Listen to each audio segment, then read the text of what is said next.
Community Center GMHL Hockey. The Knights of Meaford will take on Senneterre in tonight's action. The Knights of Meaford are technically below Senneterre in the standings, but that's because Senneterre's got a couple extra games on them, 5 to be exact. Knights of Meaford 2-5 on the year with 4 points. Senneterre 3-9 with 6 points, and Elmagwin with 7 points because they have an overtime loss and an extra game played on Senneterre. So the Knights of Meaford still have some movement to make up, but they should be able to make up the wins as Yaroslav Chibanu will take the net for Meaford, and we are off.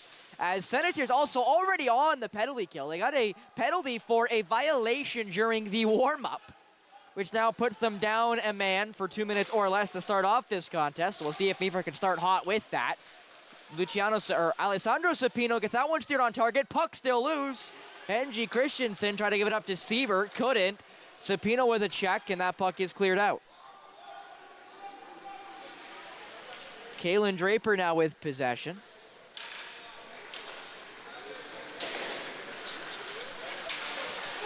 NG Christensen leaves it off to Alessandro Sapino. Sapino makes his way around the net. Sapino got Draper, leaves it off for Kalen Draper. Back for Sapino. One-timer, that one's blocked in the slot and fired away. This first unit for the Knights of Meaford is rather potent, and I believe it's got all 5 forwards on it, as that shot from Siebert right off the rush is saved. NG Christensen steals it away. NG Christensen, that one is saved and steered away and now cleared by Senneterre.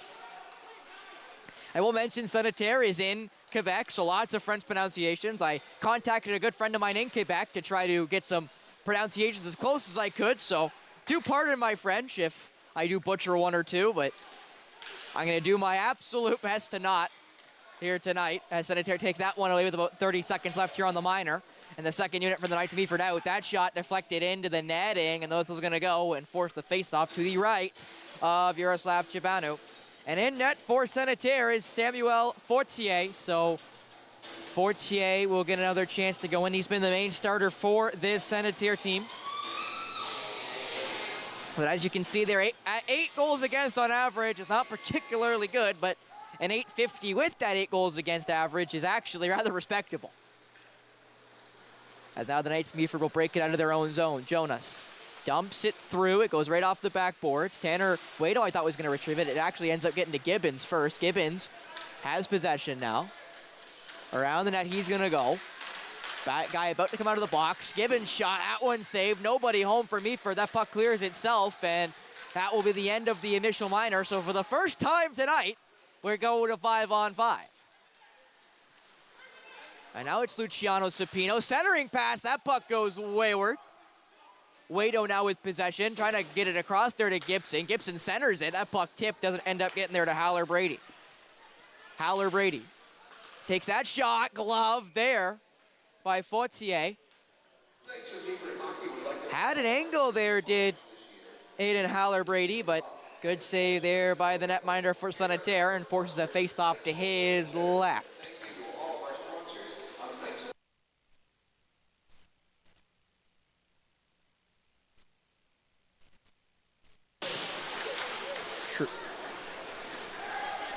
Played around. Shepard up to the point. Legacy outshot, and Fortier caught it.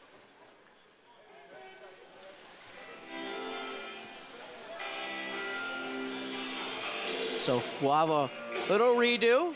Rewind the tape. Let's try it again. Travieri couldn't win that face-off. Kaza plays it around. Really couldn't get away, though, could Senneterre. Shepard in there pressing. So is Travieri. Shepard with the board play. Travieri in to help. He does come away with it, does Travieri, but not for long. Played up the boards. Body position and taken there with a Knights of Meaford shot on target. Travieri couldn't steer it on net. It also wasn't coming with too much heat. Travieri into the middle. Haller Brady with the one-timer right off St. Pierre. And St. Pierre in a bad way there. That puck going right off the top of his ankle, it looked like. Travieri now still trying to steer it on target. That backhander gets blocked in front. Lasma picks it up, and they're going to whistle it offside. I'm not sure if Lasma kept it or not, but it was mighty close. First time I had the chance to see Keir Shepard in the lineup for the Knights of Meaford. do want to mention, Senneterre is rather short-handed. They only got about 12 guys or so. And I heard from, honest to God, the bathroom before the game that Senneterre's got quite a few suspensions racking up right now, so they're quite short-handed because of it as Gott plays it back.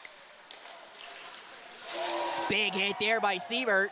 And Siebert now fighting for the puck, trying to jam it away. So that puck passed up quickly, and now here they come. DeMules, nice move. DeMules shot, scores! Added to the highlight reel, Kevin DeMules. Oh my goodness. Have not seen a whole lot of beauties this season for the Knights of Meaford, but that one gets put under the beauty category. Look at that, off stick deke, top corner. Couldn't have put it any better. Kevin DeMules puts the Knights of Meaford up by 1. What a start for the White Shirts here at home. Faced off now won by the Knights of Meaford. As now Senneterre break it in.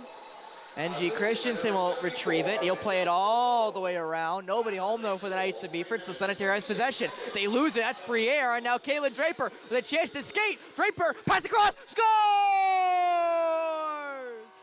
Milos Hanosek. It's 2-0. Meaford. You like to score goals in bunches, and that's what, 2 in maybe 20 seconds?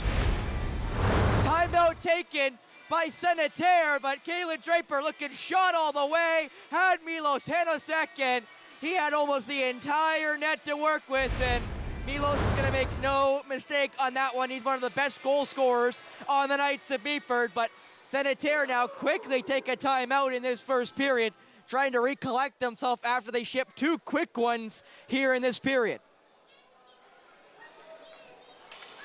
I've never seen Meaford start quite this quickly. Obviously, they've had some pretty good starts, but never this good. Never this good.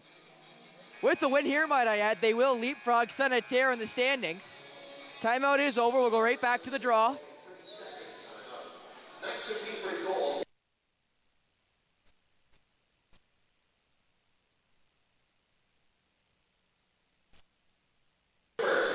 And that's Alessandro Supino. Back for Vilho last, but quickly up to Luciano Supino, who just scores! Backboard, ting, 3-0 Meaford. Luciano Supino joining the goal club. And the Knights of Meaford in what, Mark Perry, a minute? Got 3 goals already. Luciano Supino, oh! Top corner where Gord Chapman would say you keep the can of corn. And the Knights of Meaford are flying in his first period. They couldn't score in the power play, but all of a sudden they've got a couple. Chibanu makes the save, and they're going to call that on Waito. And Waito can't believe it. So now Senneterre will go to their first power play of the contest as Waito kind of caught a black shirt there, and now he'll take the minor. So Senneterre will get their first power play of the night and get their real first chances in the offensive zone.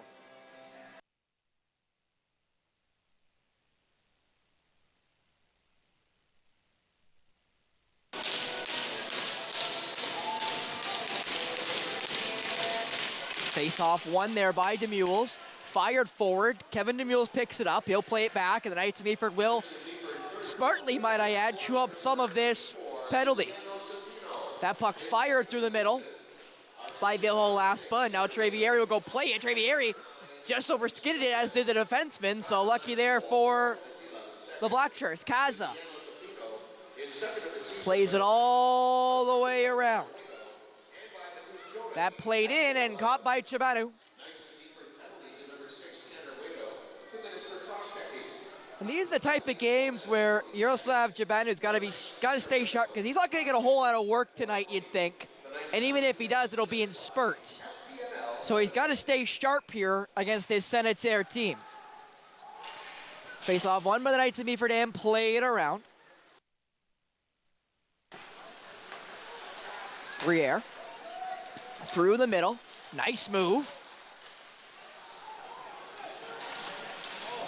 Mapache couldn't get that one through. That shot blocked in front. Briere couldn't retrieve it. Played it back down and fired out right on target by the Knights of Meaford, who will now make a change.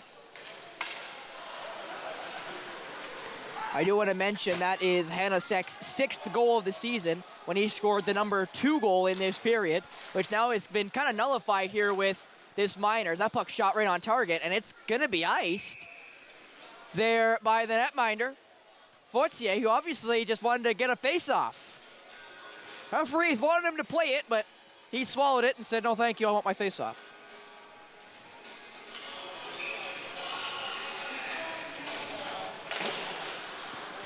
That shot goes around.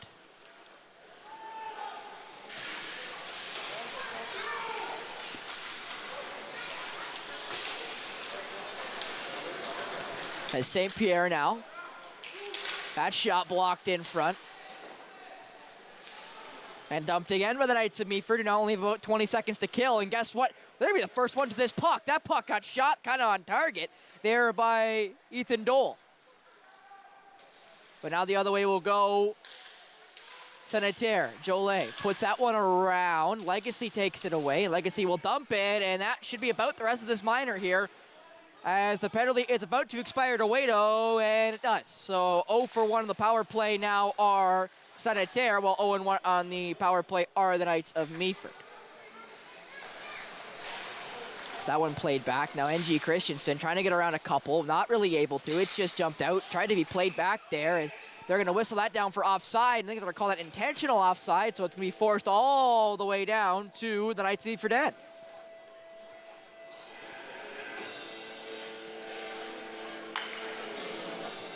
So the line of Draper and NG Christensen and Hannah Sack go all the way back to their end with, it looks to be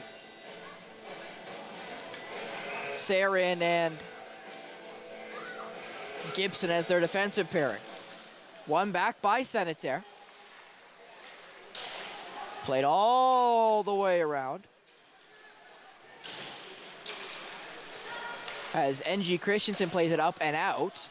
Trying to get through the defenseman. There's Hanosek, who just whacks it in. Draper might be the first one there. It looks like he's going to beat Kaz of that puck. Draper gets it.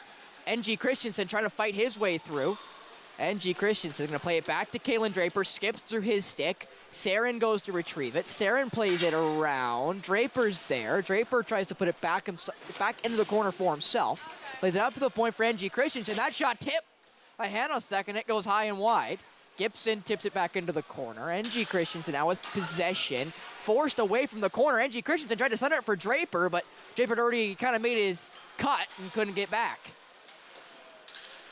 As that puck taken away, and NG Christensen almost got stood up there by Kaza, but he was ready. Kaza now plays it around. Mapache.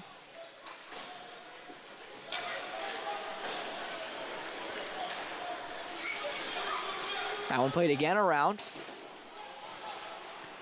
Gibbons now down low. Waito back for Gibbons. Shot, save, rebound, still loose. The Knights even keep it. Waito back in front. That one skates right through the circles. Back down low for Alessandro Cepino. Cepino's been on basically on every line tonight. As now Luciano Cepino trying to get it back for his brother. Not able to. Back into Waito. Waito! Cepino couldn't get it. There was Alessandro to his forehand. As Jonas now at the point, down for Waito. Waito for Luciano Cepino. Back for Waito. Wasn't really expecting it. These passes are crisp, but a little too crisp. Jonas misplays it. Breakaway. Senneterre sends that one into the netting, and Chibanu gets away with that.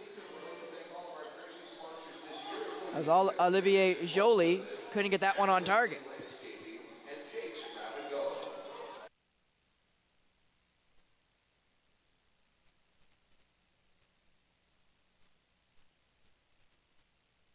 Face off won by the Black Shirts. They lose it at the blue line though, and now Kevin DeMules is going to go retrieve it. He's going to try to. He looks like he will again kind of win the foot race there. Puck battle. Senneterre comes away. Puck fished out. Centered in front, gets through everybody. Jonas right across the blue line. Last push, that shot blocked. Jonas skates into it. Back across. Siebert scores! And Blaze Siebert 4-0.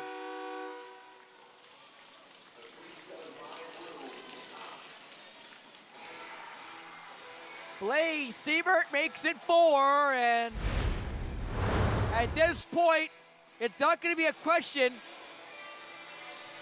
I think people say it doesn't matter how that you win, it just matters by how much. But tonight they're really going to ask, well, Meaford, how much did you win by?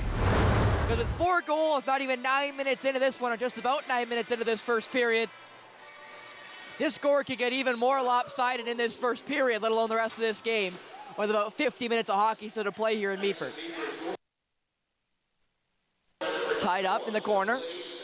Just can't get away. Now they kind of do to the Knights of Meaford. Play back into the corner. Haller Brady going to retrieve it. Kaza plays it around.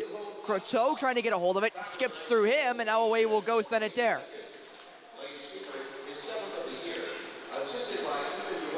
That's a nice move there, Trevieri. Trevieri shot right into the chest and covered there by Samuel Fortier.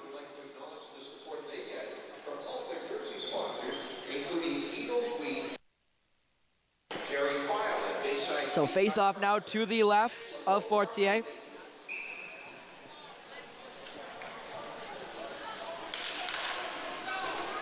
Haller Brady. Nice move. Aiden Haller Brady puts it down to the goal line. Trevieri trying to spin it around, couldn't get it on target, and now Senneterre should get away.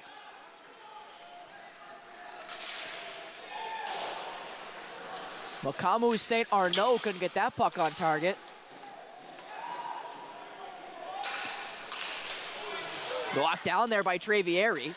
Nice move there down low as he takes a knock by Kaza.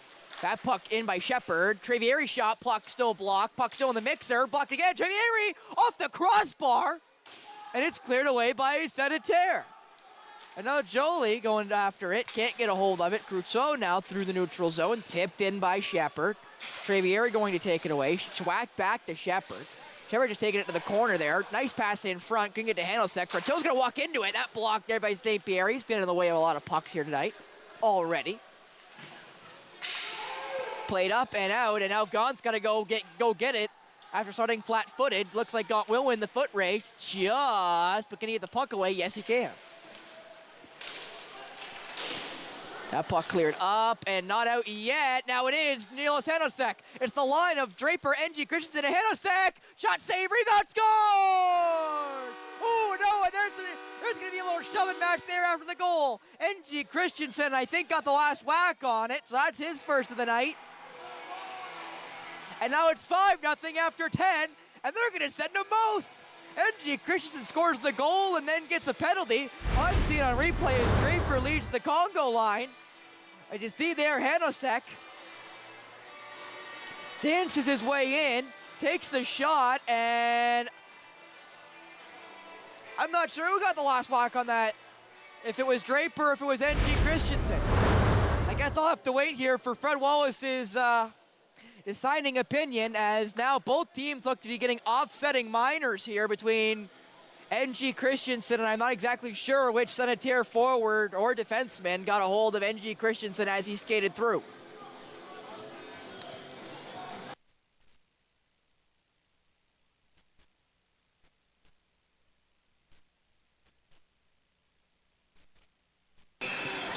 Actually looks like just NG Christensen got the penalty, so it actually will be 5-on-4 in favor of Senneterre for the second time. Jonas trying to win it through the referee. He does.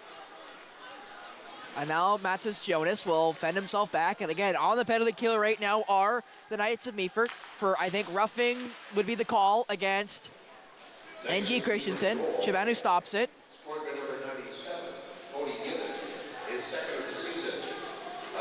Well, Gibbons is getting the credit. He wasn't even on the ice, I don't think, so. I'm not sure how Gibbons got the credit for that one, so I guess I'll have to wait for the great Mark Perry to tell me who he thinks got the last touch on that one. I'll take his opinion as final. As Alessandro Sapino behind the net, fighting through some checks. Puck giving it back to Sapino. Started in front, through some legs, through the blue paint. Pass in front, Sapino scores! Alessandro Sapino from Kevin DeMules, and it's 6-0. That's a PK goal there for Sapino.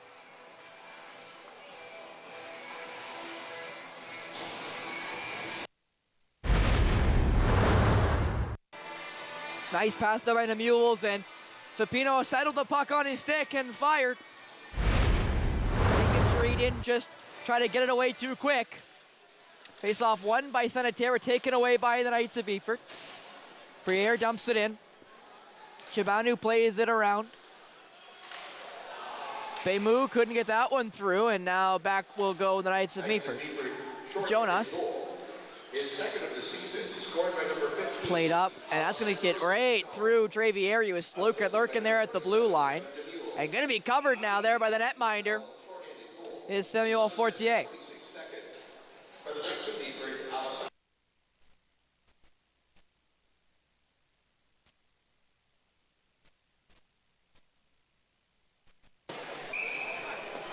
As the faceoff now goes to the left of the Senneterre netminder.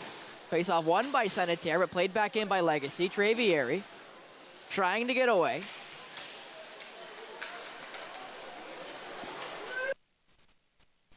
As Travieri still fighting for it there in the zone. He gets kind of caught high. Now he's going to go down. Now the whistle's going to go howler. Brady takes it away, and they're finally going to blow the whistle on that one. As still slow to get up is Alex Travieri. As Justice Mapachi goes away for 2 or less.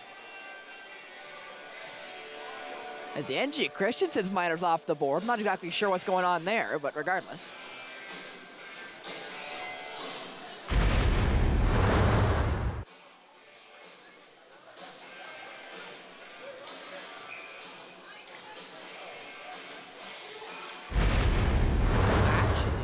I have to check with Mark Perry here. I think we're at the mercy of 5 goals, as too many men are called. As NG Christensen came out of the box, and NG Christensen, I think, is getting sent back to the box here for unsportsmanlike conduct.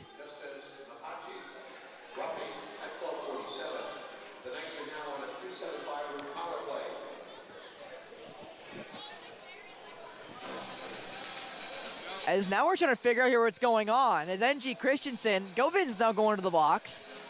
So Gibbons is going to go sit. I'm not sure what's going on here, the great Mark Perry, because I think they called a minor against the Knights of Meaford because NG Christensen, yeah. As I was going to say, like, so many things are happening at the same time. Because of the 5-goal mercy here in the GMHL, we're right now at running time. So both penalties are going off the board as quickly as they went on right now. And Gibbons is now in the box because I think they just called an unsportsmanlike conduct penalty against the Knights of Meaford for leaving the box too early. So without either team even having a chance here.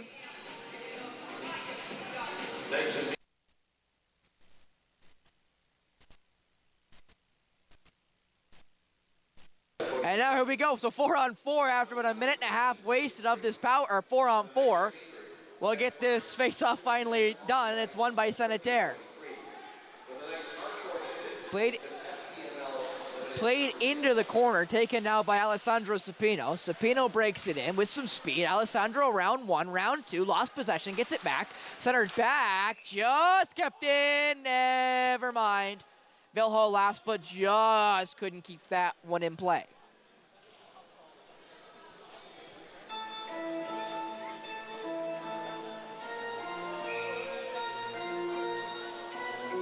As now the Senneterre minor's done. That shot saved there by the netminder. So now it's a power play for Senneterre for the next about 20 seconds. That puck bounced off the glass and back into the zone. Laspa with the last touch. Merrick Briere plays it forward.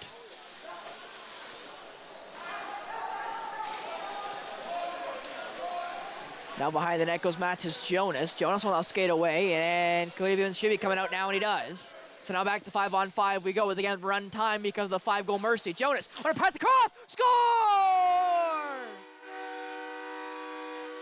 Luciano Supino.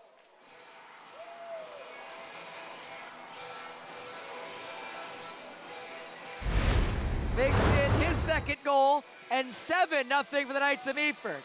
Matis Jonas, nice move, found a wide open Luciano Supino, and he makes no mistake. And I do want to mention, Senneterre has lost, from my quick count, 4 games by double digits. They've allowed a season-high 12 in a 12-5 loss to Ville Marie. They're right now on pace to well exceed 12 goals right now with the Knights of Meaford. That puck on target. Chibanu dives and covers it up, does Yaroslav Chibanu.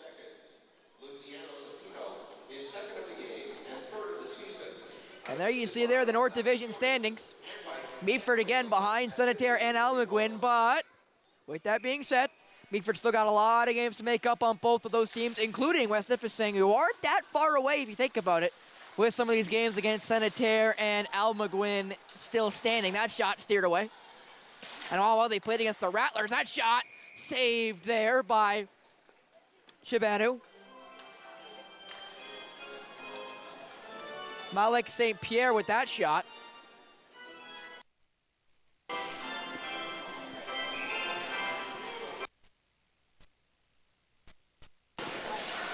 That one back, that one shot well over. I'm not sure it was tipped in the end, as that's dumped into the corner. Legacy plays it around. Shepard gonna be the first one there. Kieran Shepard dumps it forward, and Trevieri should be the first one there, and he is. Trevieri centering pass for Heller. Brady tipped in the corner by a Senneterre player, almost went on target. And is now taken away by St. Pierre. St. Pierre's just gonna dump it, doesn't get very far. Taken now by Caleb Sarin. Shepard shoots it off the crossbar. He shot that one from behind the blue line, and it was a lot closer than you would have imagined to being that one a goal for Kier Shepard.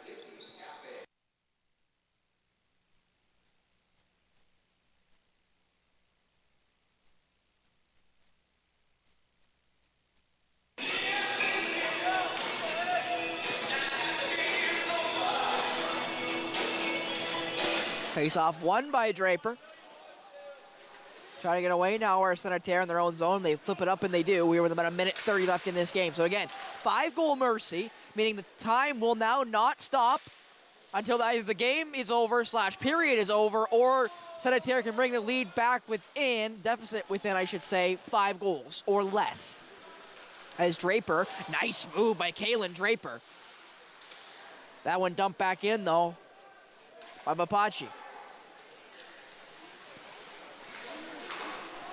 Gaunt spins around and plays it back. Croteau there, Draper there. Draper's going to take it, and away he's going to go. Kalen Draper, round 1, round 2. Couldn't get around the second. Puck got stuck by the linesman. There's NG Christensen, couldn't get it away, but now Gaunt plays it across for NG Christensen. He might just have to dump it. He's going to have to. Oh, he makes a nice move. NG Christensen shot. That blocked by Briere. NG Christensen still got possession. Maximilian dancing still in the corner there. Now might lose it. Stuck in some feet there. Into the corner it goes with 45 seconds left here. Kept in by Croteau. Played around. Taken there by Hanosek. Played through the middle. Croteau picks it up. Croteau couldn't really make the move completed. Hanosek shot. Rebound. Save.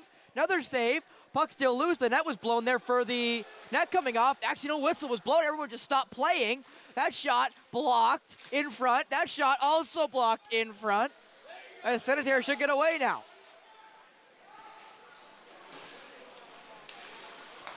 Play back for Briere.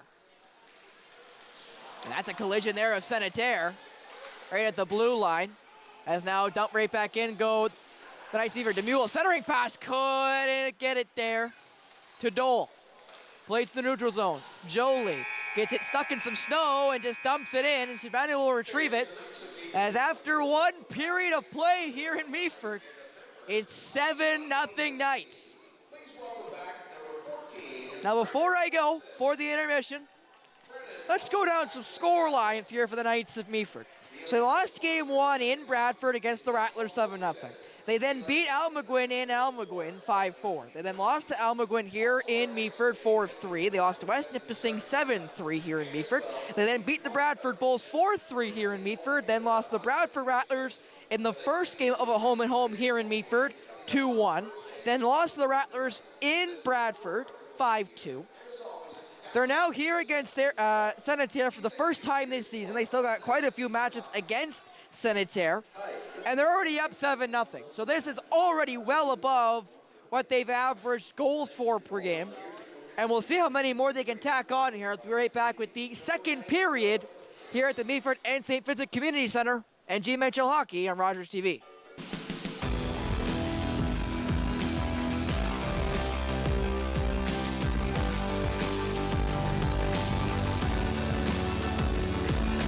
What kind of show do you want to see on Rogers TV? What interests you? Log on to rogerstv.com, fill out a show proposal, and tell us about your segment idea. We want to know what you want to see. Rogers TV, only on Rogers. Paradise! Thursdays on City TV. I'm feeling anxious, a little nervous. Tanner's so hot. He's cute. He is really cute. It's hot. Everyone's coupled up. Damn. I'm not trying to betray you. She took a big-ass samurai sword and just drove it through my heart. That is some immature seriously. I mean, that's paradise, you know? Bachelor in Paradise. All new. Thursdays, 9, 8 central on City TV. Or stream it on City TV Plus. I can't thank people enough for donating to the War Hymns. If I could, I'd give every single donor a big hug, because things that they've allowed these kids to do are amazing. It gives them the opportunity to experience life as everyone else would. They can do so much. They can play musical instruments, snowboarding, play hockey, kayak, swim. There's no doors being closed to them, and I find that amazing. It's affected my family in a way that we may never be able to thank you. Every year, dozens of Canadians are killed or seriously injured because they take risks around railway tracks. Talk to your loved ones about rail safety. Visit stoptracktragedies.ca.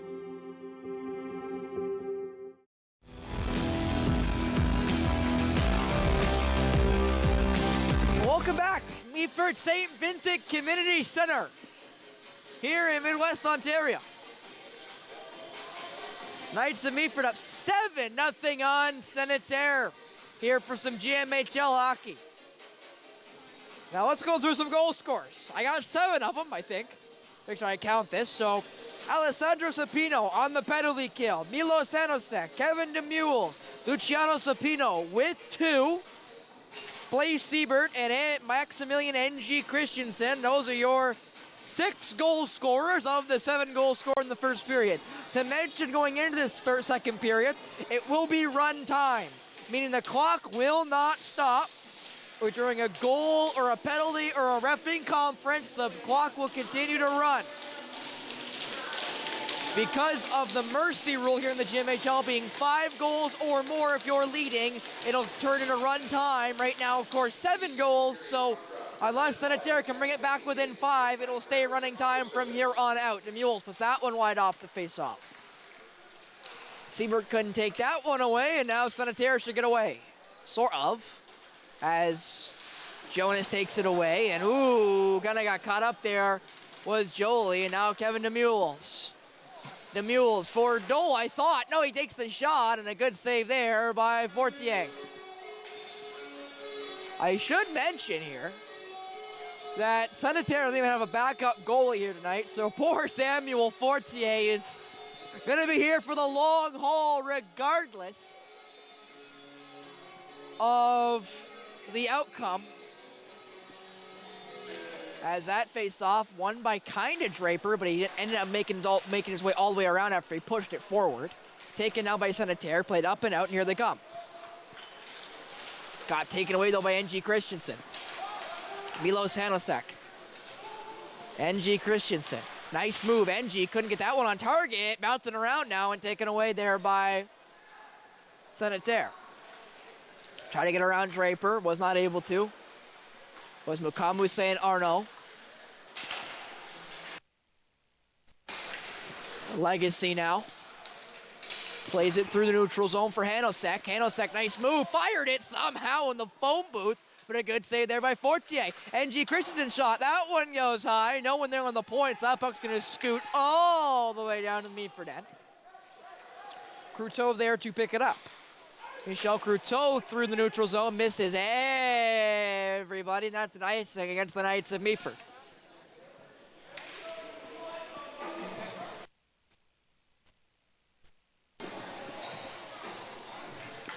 The Knights of Meaford before tonight had a season high The Knights of Meaford's most goals in a game before tonight was 5 in a 5-4 win earlier this season against Almaguin. They've already got 7, and we still got 37 minutes of hockey to play or so. About 37 and a half minutes to play. Obviously, we're still running time, so it actually won't be that much time, as that's going to be called the highest stick against Tanner Wado. And Wado not happy about it, but regardless, at this point, I'm not sure why Meaford's really arguing anything with the referees. They're up by a landslide. Just breathe in, breathe out, and go right to the next play, because you don't need any bad minors, stupid minors, if you will. Face-off won by Senneterre. They have won quite a few face-offs. Wado takes it away, and Wado's got turned on the Jets. Tanner Wado trying to settle it down. Couldn't. Got it to Sapino, though, and that was Alessandro, just couldn't steer it on target. The black shirts, though, could not retrieve it. Going back is Legacy, and he's going to kind of regroup himself. Played up the boards for Luciano Sapino, who could not retrieve it. Broken in now by Black Sith. Black Sith couldn't get through, and now the Knights of Meaford fighting for it. They can't get away. Giroux couldn't get that one on. We got it on target, but a good save by Chibanu, and now Chibanu will gobble up the loose puck and say, thank you, I will take the face-off, which again will mean the clock continues to run.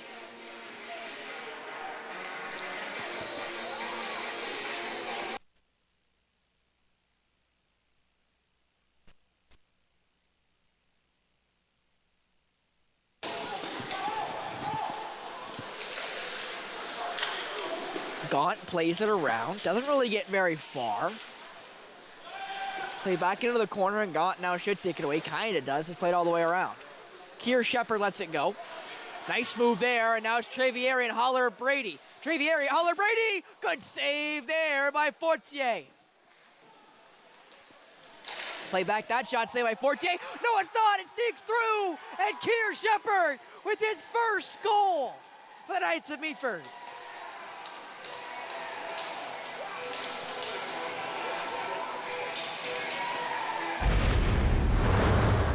People keep going to Halloween parties. I'm at a goal party here in Meaford. 8-0 in the second period, so we got 35 minutes to play.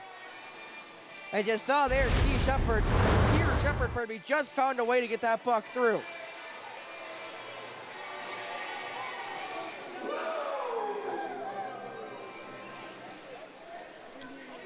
Knights of Meaford goal. His first of the season, scored by number 66, Keir Shepard. Face-off, 1-0 by the Knights of Meaford. Siebert leaves it in some snow. Siebert able to kind of battle it back, and now Siebert trying to make his way through. Left for Kevin Demules. Demules sets up, nice pass in front. That one just couldn't get steered on target there by Ethan Dole. That shot blocked. Gaunt goes to play it, shoots it on target. Rebound whacked away. Kevin Demules now. We got our first goal here tonight. Yeah, how long ago that feels like right now. That one goes behind the net. Try to get that puck away. Is Dole back in front, just couldn't get it there. Duncan Gaunt now plays it back in. Gaunt keeping it there at the blue line. Nice defense there by Gaunt. Siebert stands him up there at the blue line, and some jawing there between some black shirts and white shirts here as the whistle's gonna go. Wait, are they sending Siebert?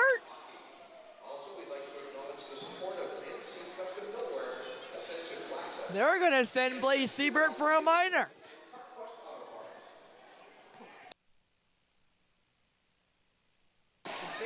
So with that, the Knights of Meaford go back to the penalty kill, their third of the night. They do have a penalty kill goal, that coming from by way of Alessandro Sapino.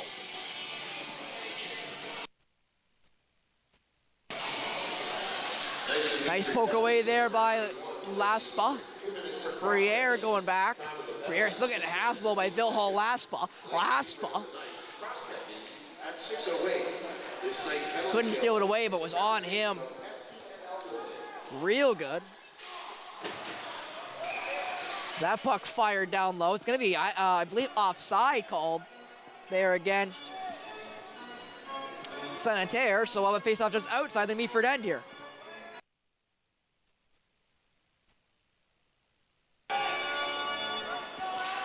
Face-off tied and taken now by St. Pierre. St. Pierre gonna make his way through, played back. Almost lost possession, now he does, and Haller Brady fires it away. Grelot there just could not handle the pass, and it was cleared away. That puck skips through everybody. Mattis Jonas will just skate back and shoot some clock here. St. Pierre went to force him, and he just fires it in the neutral zone. Blew a tire there was Briere, as again, Haller Brady was applying a little bit of pressure, giving away now in the neutral zone. Trevieri, Alex Trevieri, through one, through two somehow. Trevieri shot blocked and steered away.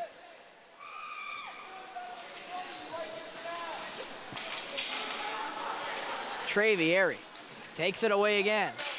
Gets away, couldn't get through the defenseman though, and now a chance for Senneterre as they almost give it away. Back though, St. Pierre in, across, that shot scores! On the power play, no less, and Senneterre finally get themselves on the board.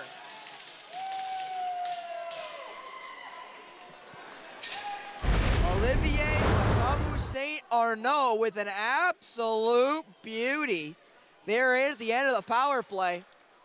That one right over the shoulder there of Yaroslav Chebanu, and now the Knights for the first time tonight have conceded and have to find their way to score a goal after Senneterre did. It actually looks like they got more guys on the bench to Senneterre, as Sapino played back for the other Sapino, so now back for Luciano. Played back.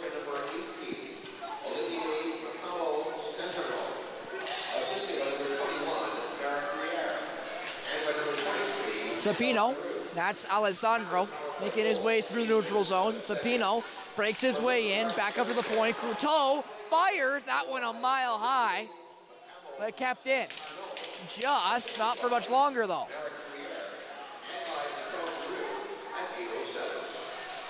Fighting for it there as Luciano now takes it. Gives it off there to Legacy. Legacy back for Michel Croteau. Croteau fires there right to the neutral zone. Waito for Luciano Sapino. Sapino back for Alessandro. Alessandro for Waito. Waito couldn't fire. It skipped right over his stick. Back for Luciano, who couldn't fire it into the middle. And now Senneterre will go away. Nice take there by Sapino. Nice move there by Alessandro, who just couldn't get by the third forward. Croteau now takes it. Croteau fires. That one blockered and set into the netting there by Samuel Fortier.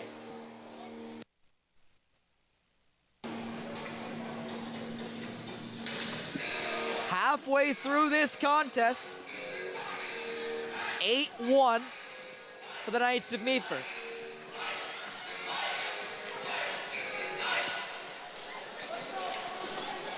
Played around for Kaza. Loic Kaza, pardon me. Couldn't get that one out, so the Knights of Meaford will keep it in. Centered for Trevieri, let it go.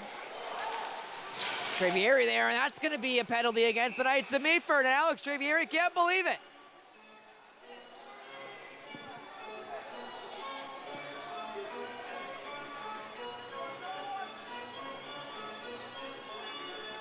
And it looked like he sent Charles-Antoine Grelot into the boards, and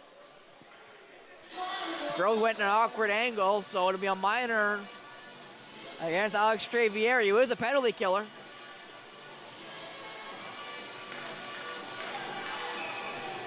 So we'll see what Senneterre can do on this power play. They have now a power play goal. They are 1 for 3 on the night.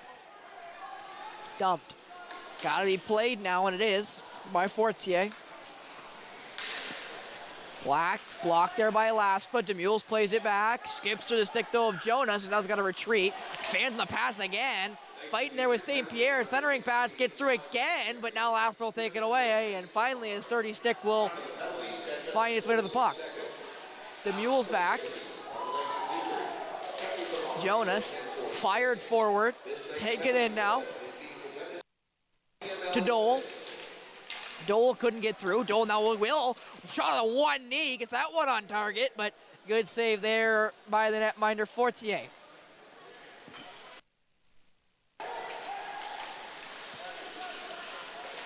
That shot in front, tip, but saved first by Chibanu. Holler Brady trying to get it out. He will. Chip forward for Kevin DeMules, who couldn't get a hold of it. Now Holler Brady will. Aiden Holler Brady fires, scores! Holler Brady makes it 9.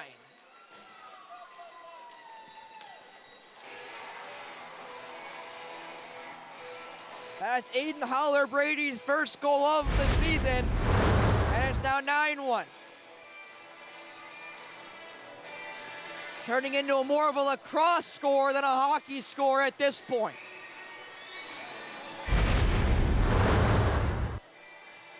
Something of the ilk of one of the North Star teams, junior or senior, is this scoreline right now.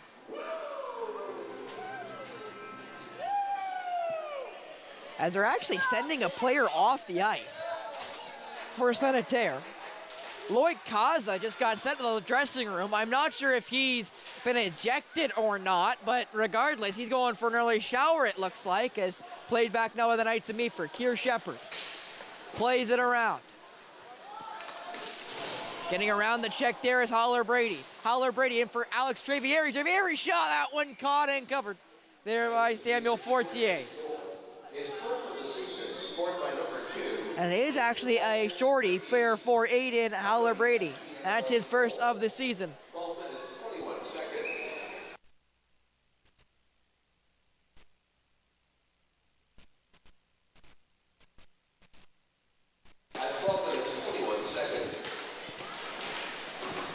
Is now fighting for it there down lower, Senneterre and the Knights of Meaford. Coming away, there are the white shirts played up for last. Well, that shot through some bodies. And actually was Laua's legacy with the shot. Gaunt just plays it down low. Lots of white shirts behind the net there. Travieri trying to give it off to Keir Shepherd. Stove jamming at it there down low. Taken now by Travieri. That shot from an odd angle. Saved by Fortier.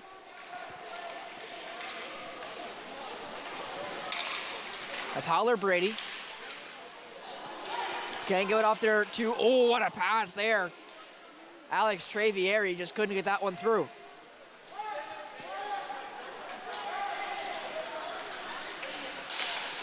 Played up. Just Sieber couldn't stop that one. As you have about 5.5 minutes left here in this period. That shot, what a save there by Samuel Fortier as Blaze Siebert was prowling there in the slot. Siebert leading the Knights of Meaford here in goals with 6, including the one tonight. It's 7 goals for Blaze Siebert this season. Face-off tied up and won by Senneterre. Played up to the point. Shepherd, or pardon me, Croteau plays it down. Skips to the stick there of Ethan Dole.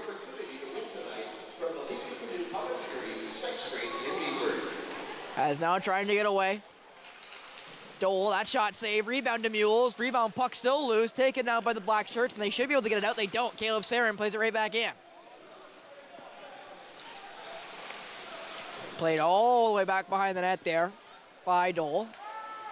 Fired, and out it will go, and Senneterre will have a chance here to move.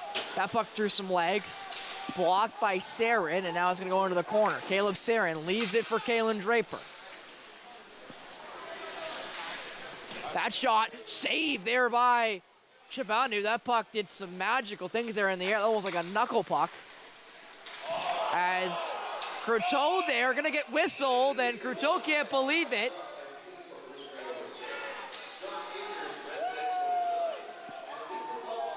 As down now is Malik St. Pierre.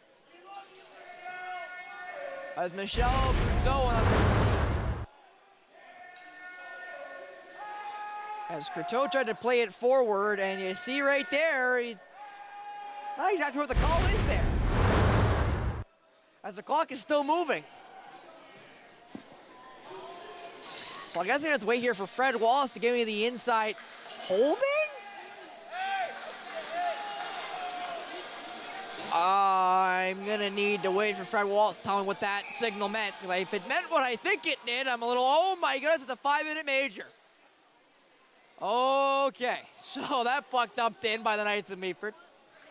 Croteau now with a 5-minute major at the end of this second period.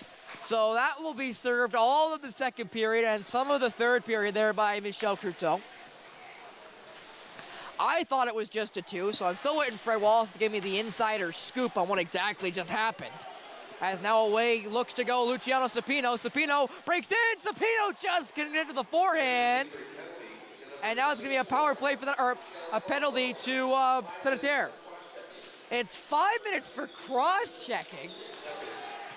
Might need a second look at that one there, Mark Perry. I'm not sure if that's the right call there. As now it goes into the boards. That whistle's going to go. And now there's some jousting there as there's a down white shirt. And I'm not sure who's down. And now there's some fisticuffs going across the ice. Jonas is getting double teamed. As Alessandro Cepino's going at it there. Now there's 3 black shirts. As down looks to be Alessandro Cepino.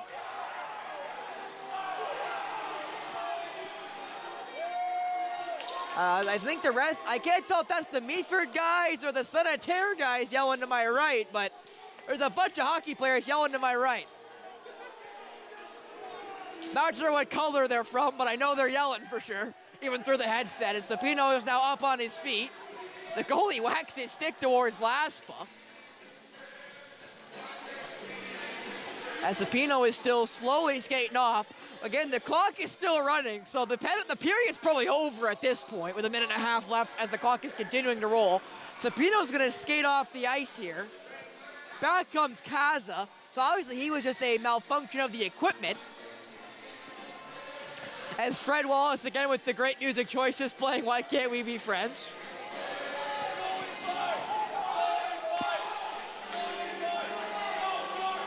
And now the guys are yelling at Shibano for a goalie fight. Which hopefully Yaroslav stays in the net as he'll take a knee.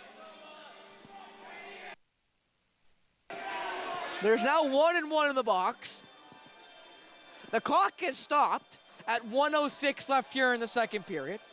2:39 left in the 5-minute major to Michel Cruteau. There's now 2 Senneterre players in the box, and we still got to see how this is all going to shake out.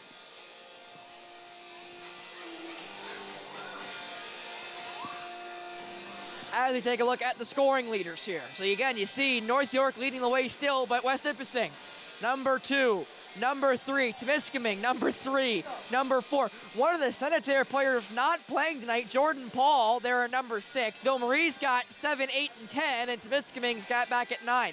So other than the top name there for North York, everybody else is here in the North Division, just showing how strong the North Division is. No offense to the undefeated in regulation North York, who are 11-0-1 right now in the regular season. That's 23 points accumulated currently by the leader of the South Division, and there it is right there.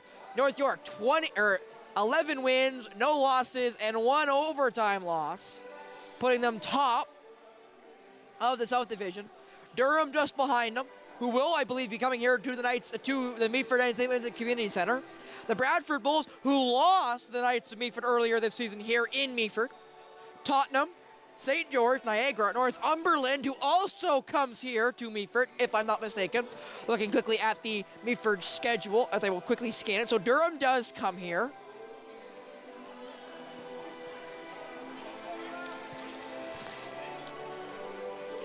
So Durham does make the trip from the South Division here. Meaford goes to Northumberland. So Northumberland does not come here, but the Knights of Meaford will go to Northumberland.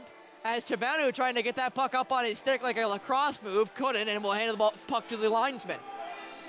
But again, there are some more South games here between the North and South divisions, unlike what we've seen previously, because as Mark Perry and I, the producer here at Rogers TV, spoke about off air, is I've never seen the Knights of Meaford play against Durham or Northumberland from the North Division. And obviously the Bradford Bulls are normally in the South Division, not the North Division, so that is a matchup that has happened in the past. As this explanation is starting to turn into what it feels like would be a recital here. Somebody might need to pull out the good old pen and paper, as you saw there, trying to get all these names written down, all these minutes written down. As the coaches here trying to talk to the referees as they're talking to the scorers table here. I think he's trying to figure out how many guys he's going to have left on the bench here for the last minute and 6 seconds of this second period and whatever's going to be going on in the third period with all these minors that are shaking out here.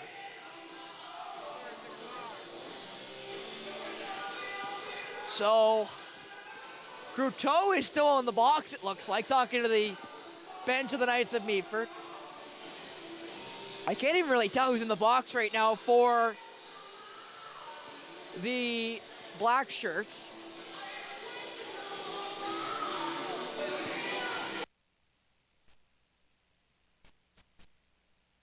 As the puck is now just chucked towards the Senneterre end.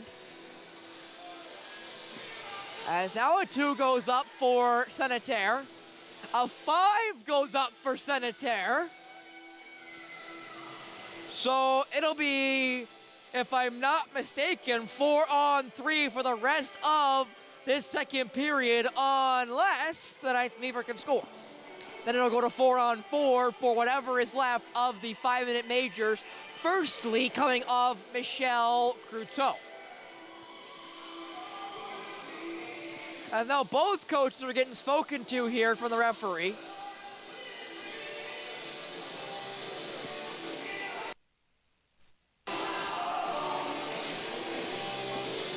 Again, the season high allowed by Senneterre is 12 in a Ville-Marie loss, 12-5. In Ville-Marie, might I add, still in Quebec. So we'll see if Senneterre can keep that, I'll say season low, but technically high, if you understand what I'm picking up and I'm throwing down, of 12 goals allowed. As they have 9 allowed right now in the last minute and 6 seconds about to be played here in the second period at the Meaford and St. Vincent Community Center. First of all, to Becard de Senneterre, number 76, Sean Dimon, 2 minutes for Cookie. To number 11, So, Peimu gets a minor. And it's a 5 minute for fighting, 5 minutes for charging. 5 minutes for roughing. To the Knights of Meaford, number 9, Matus Jonas, 5 minutes for fighting. And Matus Jones got 5 for fighting. Luciano Sapino, 5 minutes for roughing. And Luciano Sapino got a 5 for roughing. So I think there was about 4 guys who got calls there. We're now in the last minute of play here in the second period. Face off to the right there of Samuel Fortier. And to number 91, Alexis Brulé, 5 minutes for roughing. As Draper plays that one back off the face-off win. NG Christensen back for Kalen Draper. 4-on-3. Draper saucered for Hanosek. Hanosek shot saved by Fortier. I do want to mention here right now on the bench for Senneterre, pardon me, there are 6 players on the bench, 2 guys in the box. They were back to the face-off dot. Draper couldn't win it. Should be dumped. It's not dumped. Puck fired and now is dumped, and that might be the game here. Chivano comes quickly out. Thought about playing it, doesn't. Leaves it now for a flying Maximilian NG Christensen. NG Christensen, nice move. Couldn't get around the second. Played back though. Hanosek scores!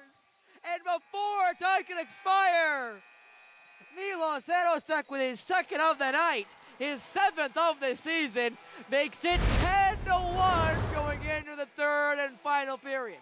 And I don't even have to say potentially final because no offense to Senneterre, but 10-1, I think it might be out of reach. Just maybe might be out of reach. Knights of Meaford adding to their best game so far this season, easily. 10-1 after 40. We'll be back for the last 20 minutes of play here at the Meaford and St. Vincent Community Center for some GMHL hockey on Rogers TV.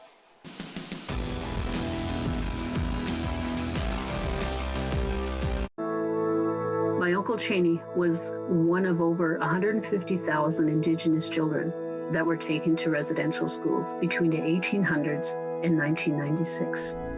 My uncle ran away from school wanting to get home to his mom and dad, and sadly he didn't make it and died of exposure. When Gord Downey found out about my late Uncle Cheney's story, he wrote Secret Path, a series of poems that became an album, then a graphic novel, a documentary, and a concert. Gord met my family, and together we formed the Gord Downey and Cheney Winjack Fund. Together, we are sharing Secret Path and other reconciliation resources with legacy schools, setting up legacy spaces across Canada, and hosting events like Secret Path Week to inspire all Canadians to engage in reconciliation. Before he left us, Gord asked us all to do something. You're gonna figure it out. Will you join us? Together, we can make Canada a better place.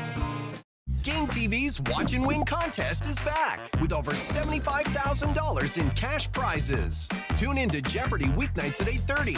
Spot the code word, then head over to GameTVcontests.com to enter. With a new code word every weeknight, that's 35 chances to enter. Don't just watch the winners, be a winner with Game TV's Watch and Win contest. Contest runs October 16th to December 1st. Visit GameTVcontests.com for more info.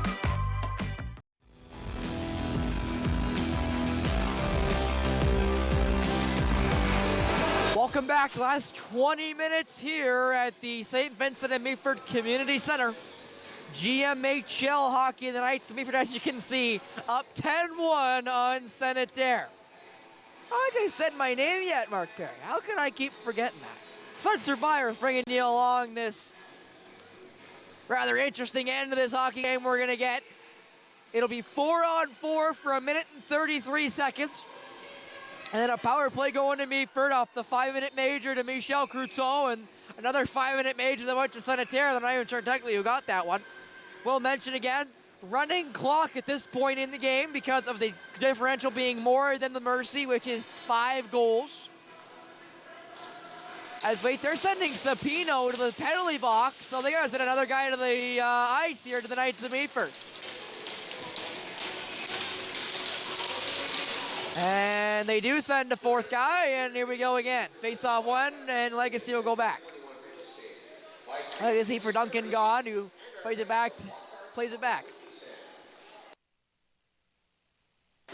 Away will come Wado, who just dumps it in. Played through the middle. Jolie couldn't get through Gaunt. Legacy taking a little skate. Legacy dumps it in, right on target. Odd bounce and covered. There by Fortier, and again, the clock will continue to run regardless of a cover, goal, penalty. Doesn't really matter unless what happened at the end of the second period happens, where a bunch of guys get in a little brouhaha, and we got to stop the clock to get everything figured out.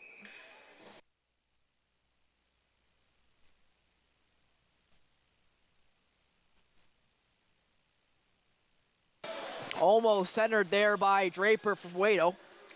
Draper back for Wado, couldn't get that one to him. Got whacked away. Kaza now dumps it in. Legacy should be the first one there, and he is, but couldn't really poke it that far. Played up and out, and now away will go the Knights of Meaford, but just couldn't get around there with Tanner Wado.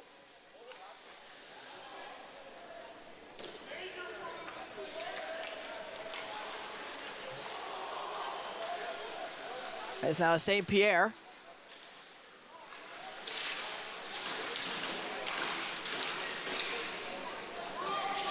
Still fighting for their way around. That shot saved there, and I do want to mention, goalie change. I didn't even notice. Out goes Chibanu, and in comes the backup. And I gotta decide how I'm gonna pronounce this. I'm gonna go with Matthew Zencoach. So Matthew Zencoach in the net.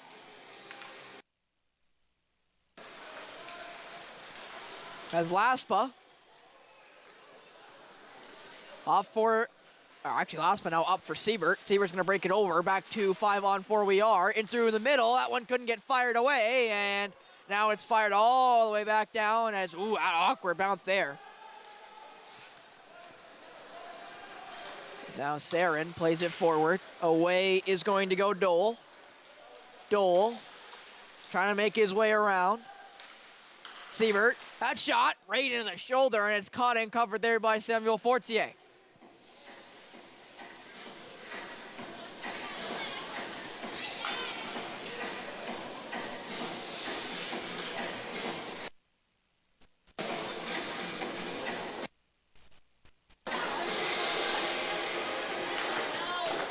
Face off one there by Draper.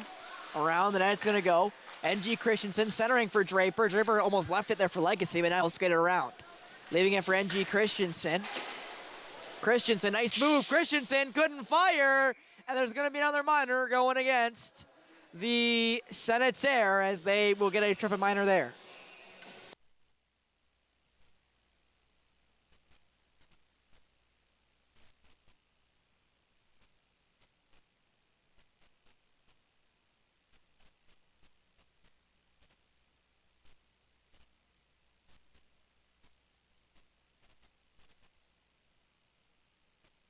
Clock again is still running. 5-on-3 for the next 10 seconds or so. NG Christensen trying to fight through a litany of bodies. He does. Christensen, Hanosek, nice save there by Fortier. Hanosek wins the foot race. Hanosek for Draper. Draper fakes it. Draper back for Hanosek. Fanned on it there. Couldn't get enough on the shot. Now it's back to 5-on-4. Draper. Kalen Draper. Down low for NG Christensen. Maximilian over for Milos Hanosek. Hanosek. Back down there for NG Christensen. Right across for Draper. Gaunt shoots it. It's skied, and Hanosek will retrieve it. Hanosek couldn't really get around. Fired around and away, and now a change will go for Senneterre. Second coach leaves it there for Gaunt, who plays it over for Legacy. 50 seconds left on the power play for the Knights of Meaford.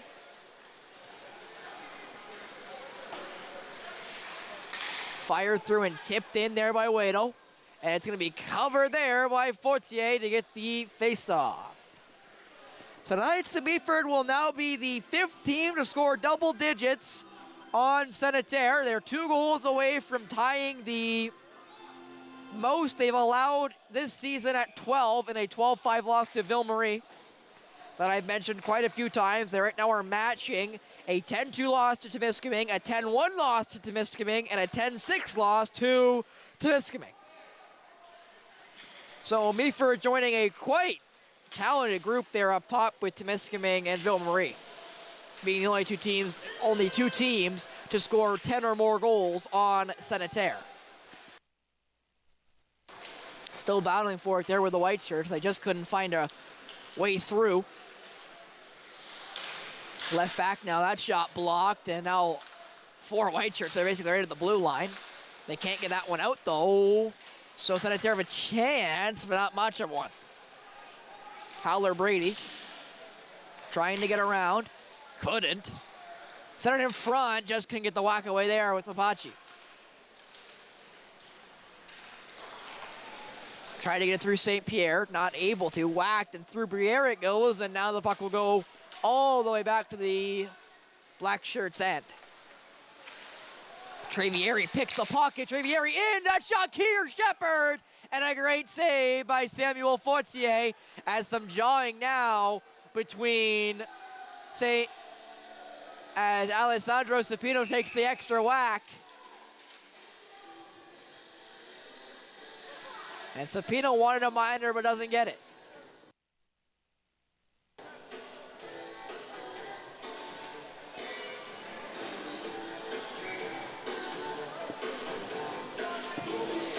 As now they're going to get Fortier all set up as the clock continues to run here in Meaford. Ruel there beside him.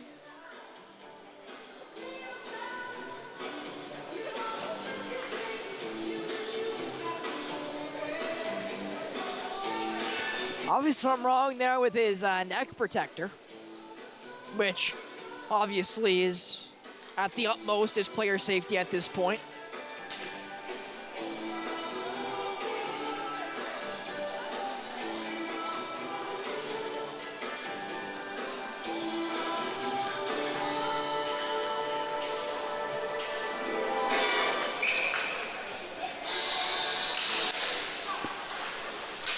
Sapino, that shot goes wide for Luciano. That puck scoots all the way out.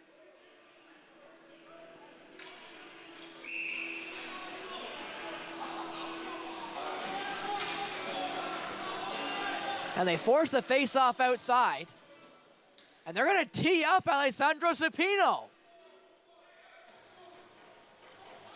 So with 12 minutes left in this third period, they've now teed up Alessandro Cepino, so he'll set for 2 or less.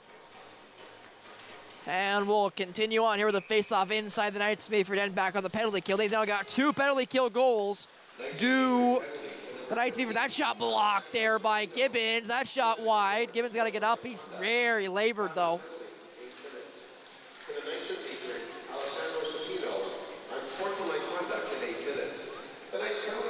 Gibbons got to go off here after the block. Actually, wait, he said, no, I'm good. So that puck poked around. Luciano Cepino plays it back for St. Pierre. St. Pierre takes it, couldn't get through, and now Luciano Cepino also couldn't get through the neutral zone, and Senneterre should get through. No, they end up not being able to, and Gibbons will now lift it there towards Luciano Cepino. Cepino thought about playing it back, didn't. Couldn't get possession, and now the Black Shirts will retrieve it in their own end. Away goes Briere. Briere thought about shooting it, does, and goes all the way around the net, plays it up to the point. That shot deflected, and then it got caught there by Matthew Zenkoj.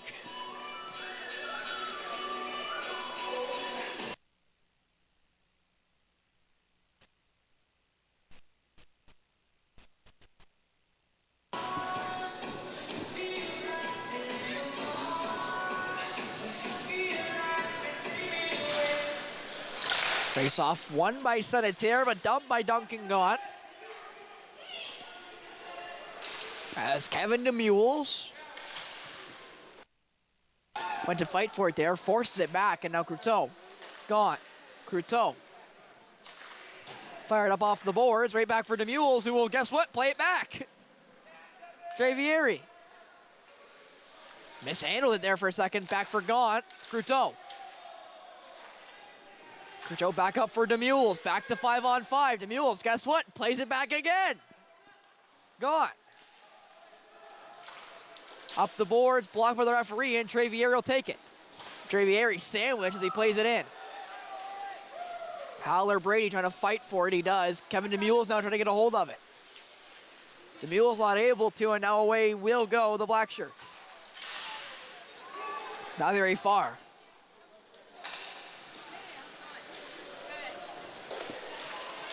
That's now DeMules. Trying to get around one, couldn't get around the second. Croteau back for Kevin DeMules.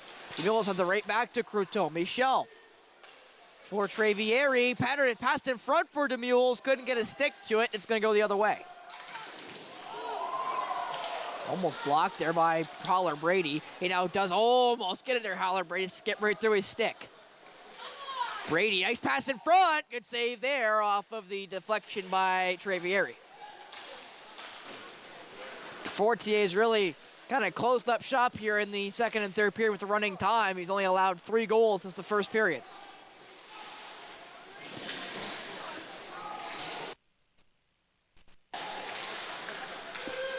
NG Christensen. Skating through, NG Christensen. Fires it, that one's gonna go wide. Can they get there? They will, it's Laspa. NG Christensen takes the bump. Plays it around for Hanosek. Milos. Plays it back for Sarin. Sarin, that shot gets blocked. Hanosek trying to get it back for Draper. Couldn't get through the legs. Passed up, not cleared. Laspa trying to get through a stick check. Not really able to. NG Christensen now with possession. Nice move. NG Christensen, that shot blocked. And now Draper's playing a little bit of pressure. He blocks that pass. Draper off for NG Christensen. Up in front, Hanosek through a body and stayed there by Fortier.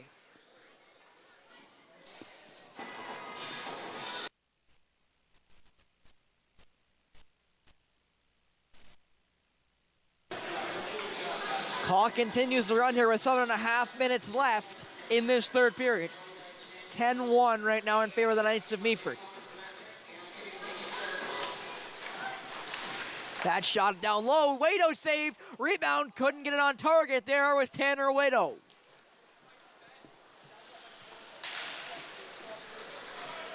Briere trying to get away. Couldn't get around Legacy.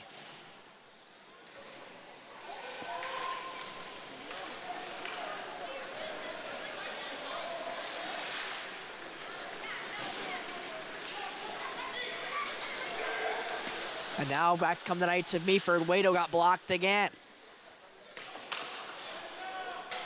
Sapino, that's Alessandro, fighting through some checks here.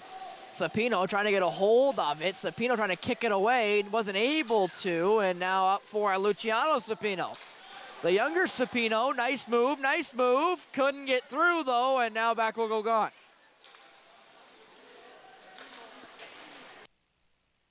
And Alessandro, around the hip check, Sapino, so other Sapino, Luciano couldn't score. Luciano's got 2 goals, he's looking for the hat trick.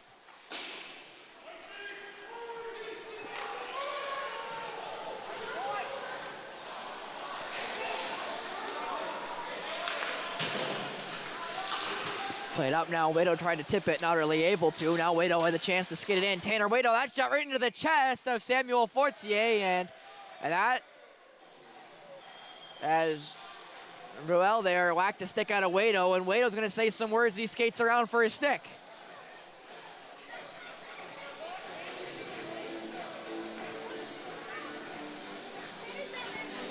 The referees, I think, are trying to get out of this game without any more melees here. As Dole ties up that shot, good save there by Fortier on Demules. Trying to get around there is Ethan Dole. Dole couldn't get around. Puck did though. Blaze Siebert. Siebert fires through a pass there.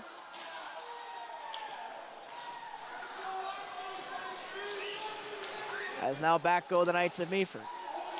Crousseau poked off his stick by St. Pierre. Sarin trying to keep it out, not able to. Into the corner it goes. Centering pass, couldn't get the shot away. That went past in front, blocked by Crousseau. St. Pierre couldn't spin and shoot. Puck still loose, and down he's gonna go. And an extra whack there for Dole's trouble. Crousseau trying to, look like Sarin trying to play it back there for Crousseau. Wasn't really able to, but now it's played all the way across. Sarin gets it, not out. Got a whack on it though.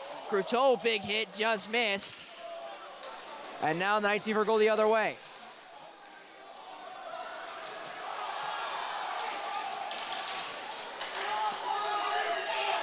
As now here comes Trevieri, that shot saved. Played in front, Sarin had to kind of repivot himself back for Alex Trevieri. Trevieri not able to get away. Howler Brady, that shot from an odd angle, fired all the way around, and now back will go the Knights of Meaford. Shepard, back there for Sarin. Howler Brady. Leaves it for Laspa, who's now got to retreat a little bit. Alex Trevieri. Making his way through the neutral zone. Trevieri gets a good whack.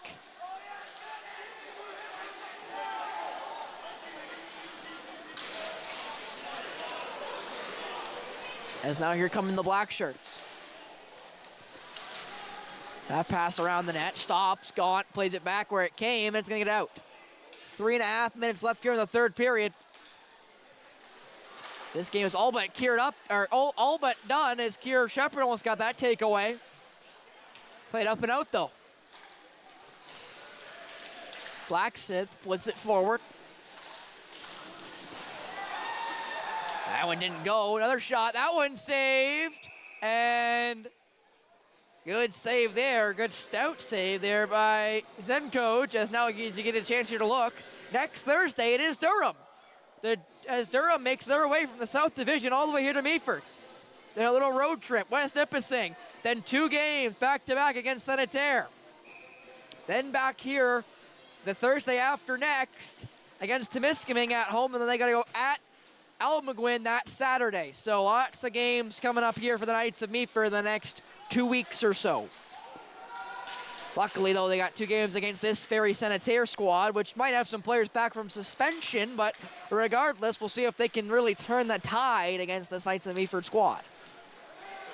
NG Christensen trying to get around. He does. Nice move. That one saved. Kept possession. Tried to play it back as Draper just kept himself onside. Sarin couldn't play it down low. NG Christensen couldn't take it.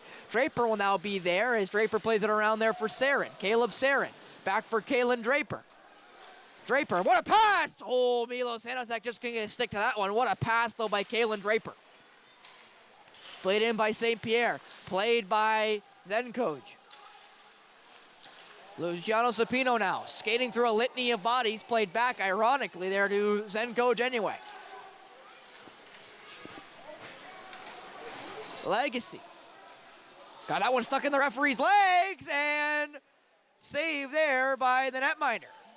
Again, very good job there by Matthew Zenkoj to not let that one sneak by him as he lost sight of it as everyone else did as he got stuck in the referee's legs. Shot, does get out. Saren got laid out by Jolie, who will get met there at the blue line by Legacy. Some whistles will go, and we'll see if Legacy gets the penalty here. Some more shoving, and this game might break down here as Kaza tried to defend his guy in Jolie. And now Kaza's going to get a minor too. And the clock is still rolling. So this could end the game.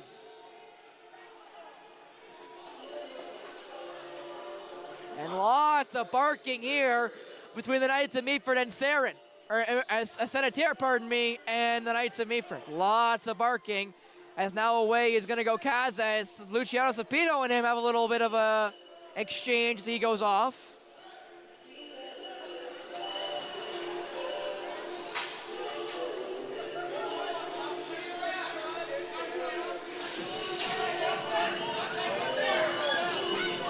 And some chatting here with some guys in the stands. Again, I can't tell if they're friend or foe, but there's some barking going on there as Kaza goes off. And this clock's about to expire with 20 seconds left. We'll see if they stop at any point here. It does not look like it as the coach talking to the referee. And they're going to call it. So with 10 seconds left on the clock, this game is over. The Knights of Meaford come out with a 10-1 win over Senneterre, being the only third team this year to beat Senneterre by double digits, or at least score double digits on Senneterre. They now match Temiskaming and Ville-Marie as the only teams to do so. As the Knights of Meaford salute the crowd, I'll get ready to go here at the Meaford and St. Vincent Community Center. A great game for Meaford, 7 goals in the first period.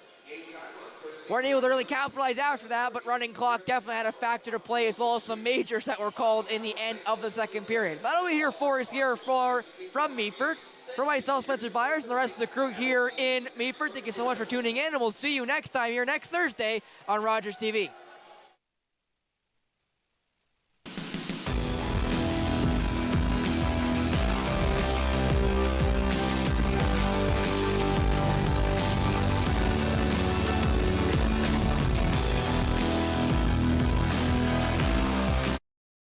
Due to the length of the preceding program, we now join the regularly scheduled program already in progress.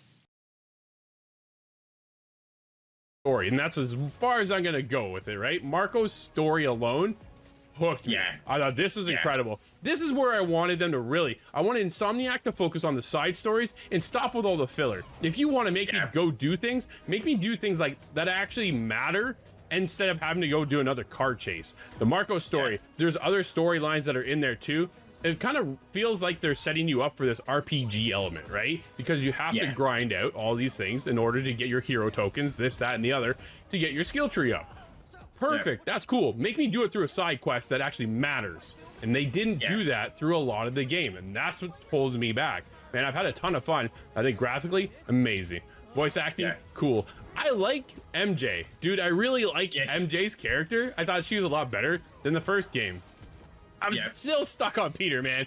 Peter, I ain't buying it. I ain't buying Peter. I tell you, I just ain't doing it.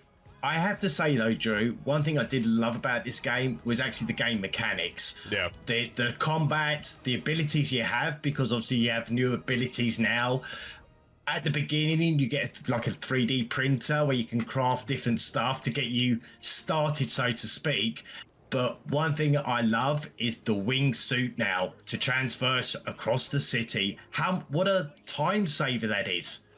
I found it to be a game changer. I think I actually was using the wingsuit more than swinging through the city, right? Yeah. Because you catch these little pockets that boost you through. So when you're going from one region to another, and there's this bridge, you can swing across the bridge if you want to. But if you find it, there's actually a slipstream you can go through, and you and you just fly over. I'm like, yo, that's incredible. And I understand why they did this, and I'm not sure how it's going to sit with everybody, right? Because at the end of the day, Spider-Man doesn't fly. Right? Yeah. But with its new tech and this, that, and the other, here's the opportunity. Now you're flying through, and it was cool. As I said, I probably used that more than actually swinging through the city, and it was a ton of fun. I loved doing that. I loved upgrading everything too. There was this whole complaint of filler, but at the same time, it's cool to upgrade a lot of your stuff and where you go to. Steve, I want to ask you this. Here's the biggest thing: are you going to platinum Spider-Man 2? I would really like to. I don't have a platinum yet since I've had PS5 kind of thing, so I am working on this one. I've got a slight couple of issues as well, but talking about the transversing is obviously when you unlock different districts as well, you can also just fast travel as well. So you don't necessarily have to swing or use the wingsuit. You can just, and I started doing that near the end, even though I did like swinging, but every time I started swinging was then the fillers will pop up. Oh, there's someone that needs help, and then it was like, oh no, I just want to go to what I want to do. But I am definitely going to try and go for the platinum. How about yourself on this one? No, I'm done. I finished the story. That's enough for me. This one, man, for me, at the end of the day, it just didn't hook. As much as I enjoyed the story, the rest of it doesn't really connect with me, and I'm going to bounce out. I'm done. Well, at the end of the day, as much fun as I've had and some problems I've had, the story I thought was a standout, right? The story is really good, but it's met with some ebb and flow problems that kind of really put me at a low. At the end of the day, Spider-Man for me wraps up with an 8.5. Yep, well, I'd love to give this a perfect score of a 10, but I'm giving this a 9 out of 10. I did have some issues where I did have some hard crashes.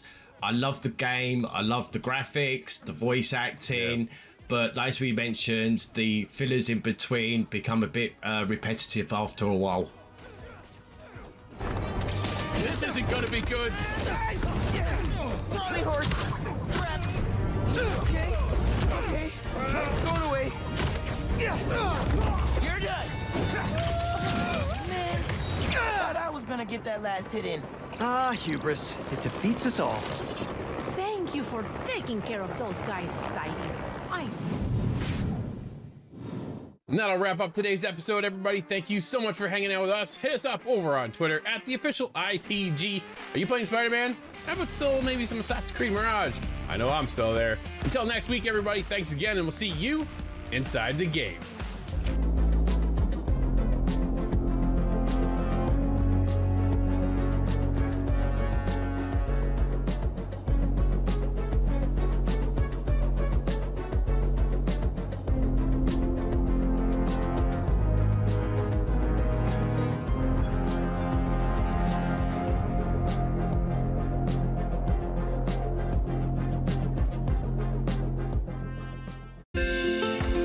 Call the Rogers TV viewer response line, email us, or connect with us on social media.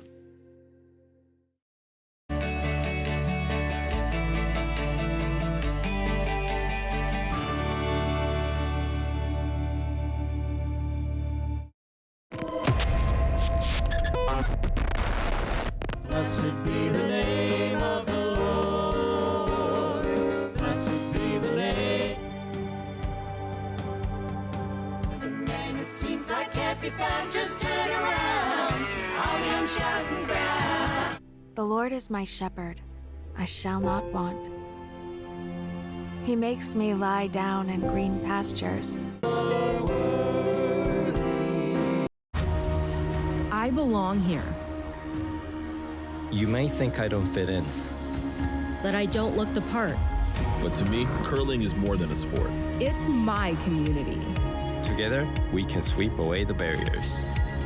Create spaces where we all belong. And experience the joy of curling. I belong here. We belong here. We unite, and united we curl.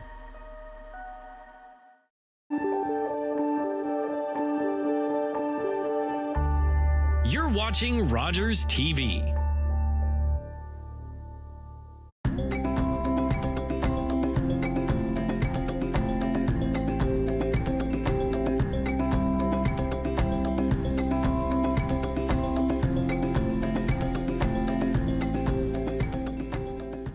Hi, Savannah. Hi, Tiffany. I'm really excited. We're at Total Recovery Massage Therapy and Wellness Center with Lindsay. Thank you for having us. Thank you so much. Could you tell us a little bit about your story and how you came about? Yeah, so in 2018, I moved up from Hamilton, started my solo practice in Shallow Lake at the CrossFit Shallow Lake building right beside the arena. And then my goal was to create a place where other RMTs can join me and just give people really great massage therapy treatment. So sorry to interrupt you, but just tell me for a little bit, an RMT? Registered massage therapist. Okay, so, perfect. Yeah, we focus on the registered piece because there is a bit more that goes into massage therapy than meets the eye, I want to say. It's a lot of science, a lot of medical. So wanted to really make that space more medical evidence-based. And then I ended up moving out here a little bit sooner than anticipated. So my 8-year goal of expanding into a larger facility, I hit in 3 years with three of us working. Wow, good for you. That's a big accomplishment. And you're, Thank you, you're across from one of my favorite old landmarks in Owen Sound, which is you're right across from the old drive-in. It's something that we still use to let people know where we are. Like, Yes. do you know where the drive-in is? Yeah. Or the Yeah. old drive-in? Yeah. So it is something that we still use. Which is nice. And you moved here, sorry, Savannah, you moved here and then you opened up from the massage therapy to a wellness center? Yeah, so again, not too long after that, I think we were here just over a year, and the opportunity to take the second unit here came up, and kind of just went with the flow of things and opened the wellness studio piece. Which is where we are right now. Which is exactly where we are, yeah. Nice. Yeah. Nice. I know our viewers can't, but it smells so good. It does smell really good. I walked in and I was like, ooh, very nice. Awesome. Yeah. Good. Well, maybe could we get a little tour? Yeah, come on. Great. Perfect. So you have us here in your yoga space? Yeah, so it's just an open space that we use for practices such as yoga. We've had belly dancing classes. Oh, cool. Yeah, we try to use the space as much as possible. The idea behind the wellness studio is to just be that container for people maybe who don't have a space to teach their practices in. So we welcome practitioners to come and use our space, even though they're not part of the massage therapy or clinic side. And yeah, we've had workshops, 1-day workshops, 1-hour seminars. We've had business meetings. We've had so many variety of things come in. So. Nice. Yeah. What type of classes do you hold here, depending on yoga? Yeah, so we currently hold a postural alignment yoga, which is a lot softer, gentler practice than, say, a vinyasa yoga, which we hold on Saturday mornings. It's a little, like I said, a little bit quick pace, a little bit more experience required for that one. However, whatever fits kind of your schedule is where we kind of see it. How long do you typically run the classes for? Yeah, so the postural alignment yoga and the vinyasa yoga are both running for 12 weeks. So they started middle of the month and they'll run to just before Christmas. Okay, nice. Yeah, and we love that they kind of roll through when it aligns for the instructor. Because we tend to get a lot of new faces in, depending on the instructor, depending on the class that comes in. And how long will the classes be?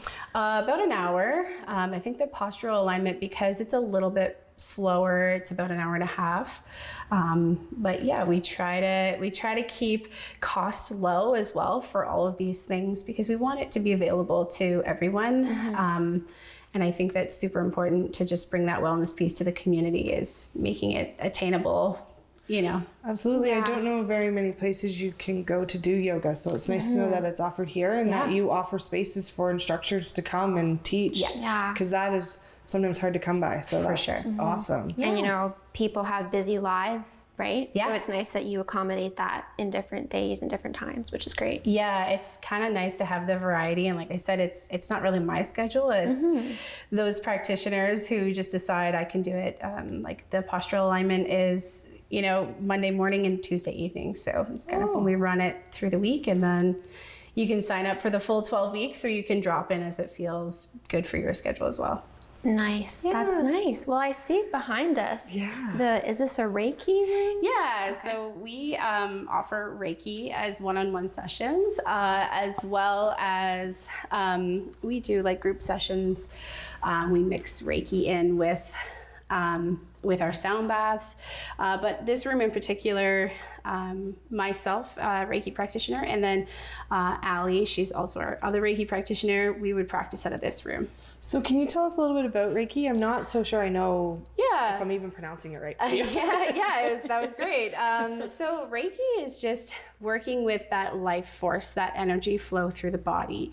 A lot of times, stuck and stagnant energy within the body can kind of come out and manifest as a physical injury, kind of something that, you're like, I don't remember hurting myself, right? So it's kind of that idea that if energy isn't flowing through that center line, that energy flow will get stuck. And then, like I said, it could be a physical manifestation. It could be an emotional thing. Maybe you feel like you're kind of like not with it. This month has been kind of that for a lot of people.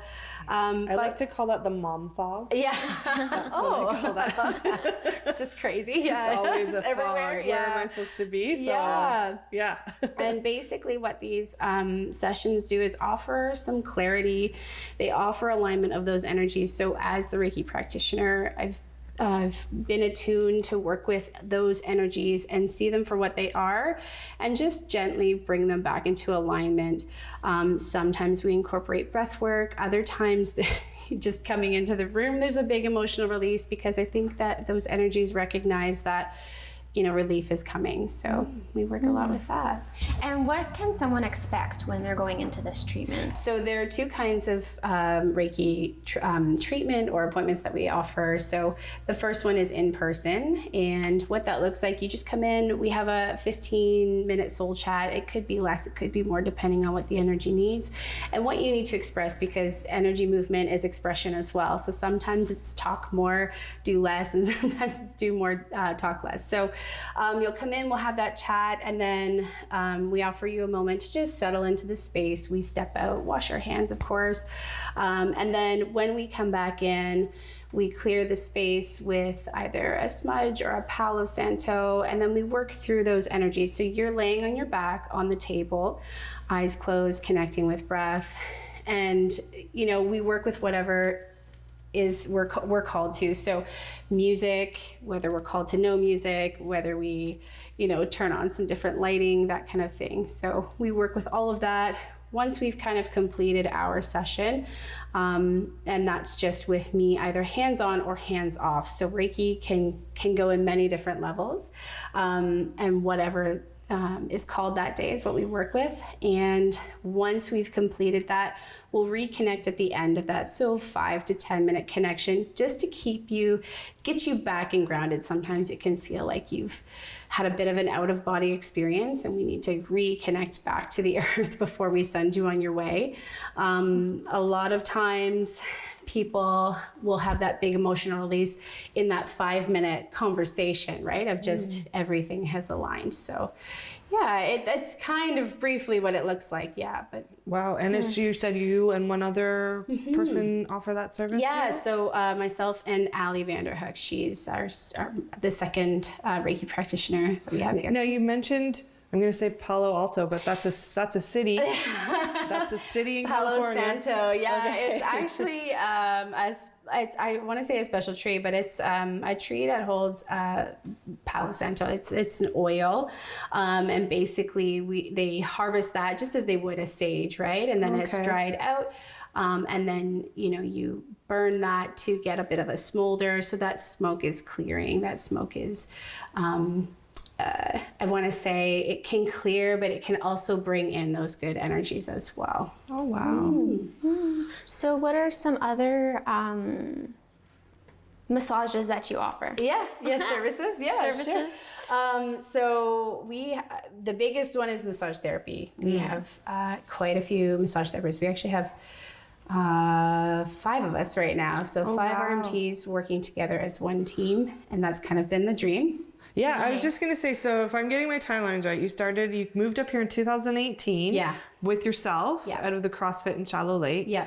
And you, in the span of 5 years, you have now opened up your own space and you have 5 RMTs that are working with you in this space. Yeah. Congratulations. That's amazing. Thank Wow. you. Hard work. Yeah, thank you. Yeah, it's really just been about like supporting people. I think big piece of business and big piece of working with as a team is just to be connected and to offer support where maybe they wouldn't have had before or when they're going through something in the moment. So often I find anyone I work with, they're so quick to say, oh, I can't come in, I'm sick, or I can't do this, and it's really just what they need. How can they operate, well if they're not feeling well, right? So it's just offering that piece of support.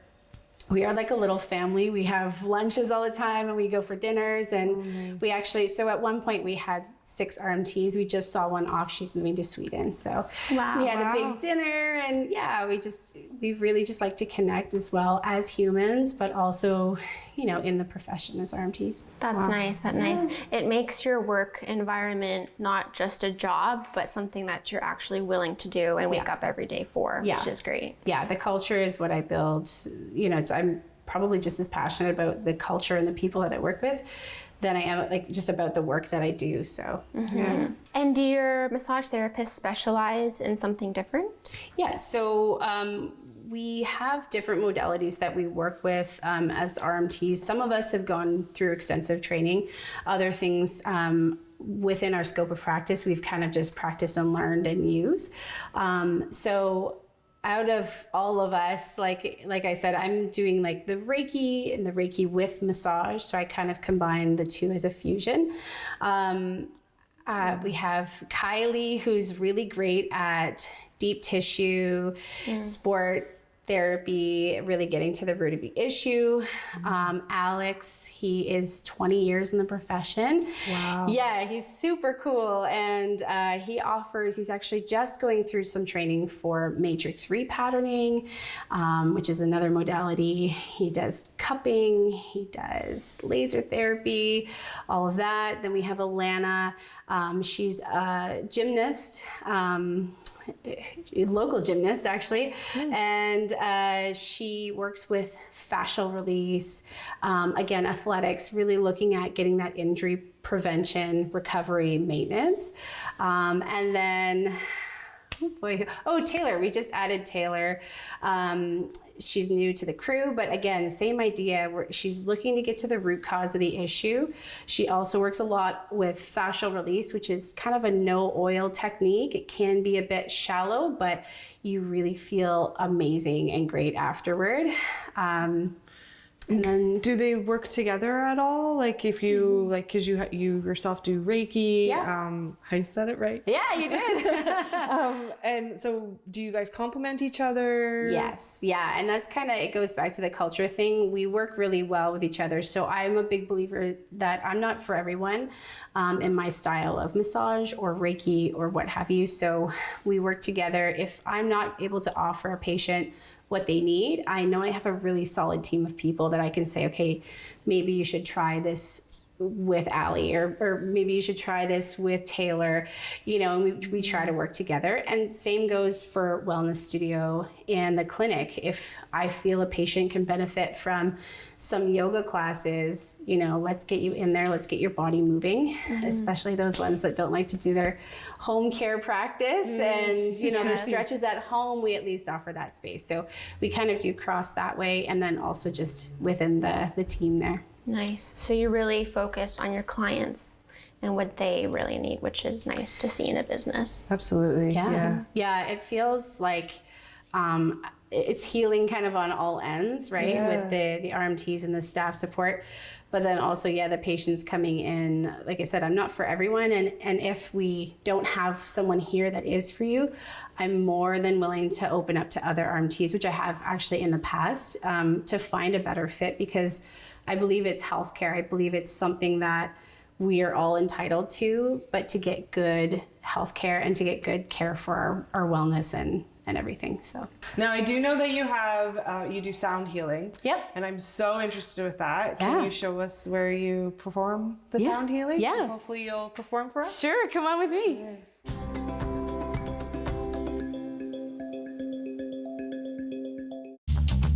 This program is brought to you by Ignite TV. Now you're in command.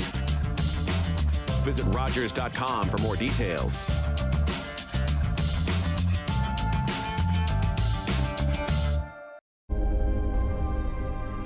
Welcome to the traditional, ancestral, unceded territory of the Stalo people. The Stalo are people of the river. I'm so thankful for the courage and resiliency of our ancestors who lived on this land since time immemorial. Each of us have gifts from the Creator, and our Creator has a plan and purpose to be fulfilled in our territory.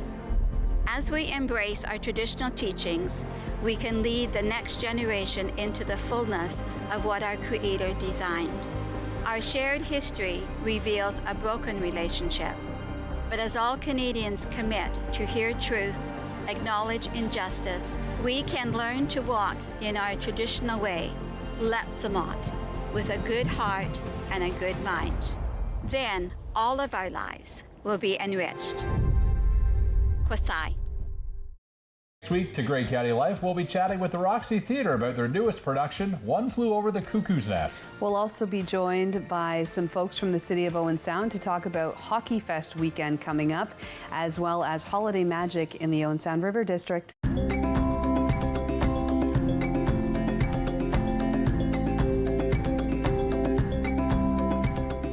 Welcome back. We're here with Lindsay from Total Recovery. Yeah. And we're in your sound upstairs studio? Yeah. Nice. Which is where you do your sound healing? Yeah. Nice. Oh, nice.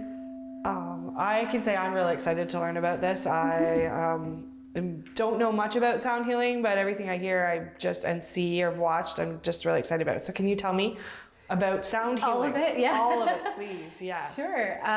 So sound healing, the idea that we're creating frequencies that affect, similar to Reiki, right? That energy life force, that chi flow that you have going on within you, again, can be used as a tool to bring those energies back to alignment, help with releasing those energetic blocks as well. Kind of on a scientific level, if you've ever heard of like a binaural beat, it is when two sound waves clash together, create a sound within your eardrum and your ear canal. So it's kind of one of those things where the healing happens both on and off of the frequency, but you don't really know what is what. So with sound healing, say in a group setting like we are right now, it's kind of like a concert, but for your soul, which is super cool. Yeah, Oh. and everyone's experience is different in a room. We could have 25 people, and everyone will have a separate experience. Yeah. And you have a bunch of different instruments here. Yeah. Each produce, I'm guessing, a different frequency and level of sound? Yeah, different levels. Like for example, like a little softer kind of, it's really great, especially if we've had a really, I want to say like high frequency sound bath. It's good to just bring in some grounding. We have some bells, some chimes. So when you're going about a class, how do you regulate what sound you're going to use? Is it all based on the energy of the ones in the class? Yeah. Okay. Yeah, so that's exactly it. It really, I try to tap into the energies that I'm feeling too, because as much as it is a healing for everyone else, it's also a healing for me. So it's not just about my energies. I do feel, okay, maybe we're going over here, maybe we're going over there. And I try not to question. I just do what I feel. And in that moment, again, the frequency that I'm getting from this bowl for myself and my healing could be completely different to someone else in theirs. And is it always the same, or is there different? Do you play it differently each time? Yeah, it's different every time. Yeah, I probably couldn't recreate every time the exact same way, because those energies are just going to flow differently. Depending on how you receive this frequency, it's going to be different for you. So it's really just what I feel and what the energy is kind of telling us. Nice. Sorry. Do you run the sound healing classes the similar as the yoga classes, or? So there was a bi-weekly sound bath, which will probably come back in the new year. Right now we're just running solo events. So it would be like a Saturday morning or a Sunday morning group session. And then I also offer individual sound sessions. So very individual, where I would pick up the bowl and play it on you. I'd play the gong right at your feet. It really just depends on what your energy needs. But the solo sessions are up in this space as well, because the sound is really great. It moves really well. It does. And what got you interested in sound therapy? Yeah, so sound therapy, I'm a vocalist from, I want to say 14 years old. Music speaks to my soul. And if I can bring that piece of healing to others, that's what I wanted to do. So it started as just, enhancing my own practices. How can I be well outside of the physical? And I added the certification again, just to learn more about what it actually was and how it was helping me. And then it quickly turned into, 2 or 3 people like, can we just join you? And then, from there, it kind of just jumped out. And I have so many friends in the area and beyond who offer similar things. So sometimes we'll come together, and as we come together, we'll offer that as an event as well. Nice. What are some of the benefits people have found from sound healing? Yeah, so, wow, good question. The biggest one is the emotional release. I want to say a lot of people come into the space not even maybe even realizing that they're holding on to whatever type of emotion. And so that release, that just feeling of grounding, the feeling of like not carrying everything with them when they leave the space has probably been the biggest one. The physical and mental awareness of their body too, and how much tension they're actually holding. Because when you start laying on a mat, it's like, oh gosh, I didn't realize how rigid my body is, and just offering themselves that hour or 90 minutes to just relax. Oh, I want to come for yoga and then sound. Yeah. We should do both at the same time. That'd be great. Full day experience. Yes. Yeah. Exactly. Do you have a favorite instrument that you like to play, or? I really love the sound bowl. I use this in combination with vocal to just kind of vocal expression to bring in some good healing, and then second to that would be the gong. Yeah. It's really fun. Well, thank you for sharing this space with us. Yeah. Thank you. I'm gonna find out that next big event. Yeah. I'll be here. Sounds for sure. great. That was really cool. I enjoyed learning about it. And we haven't talked about the kettlebells yet.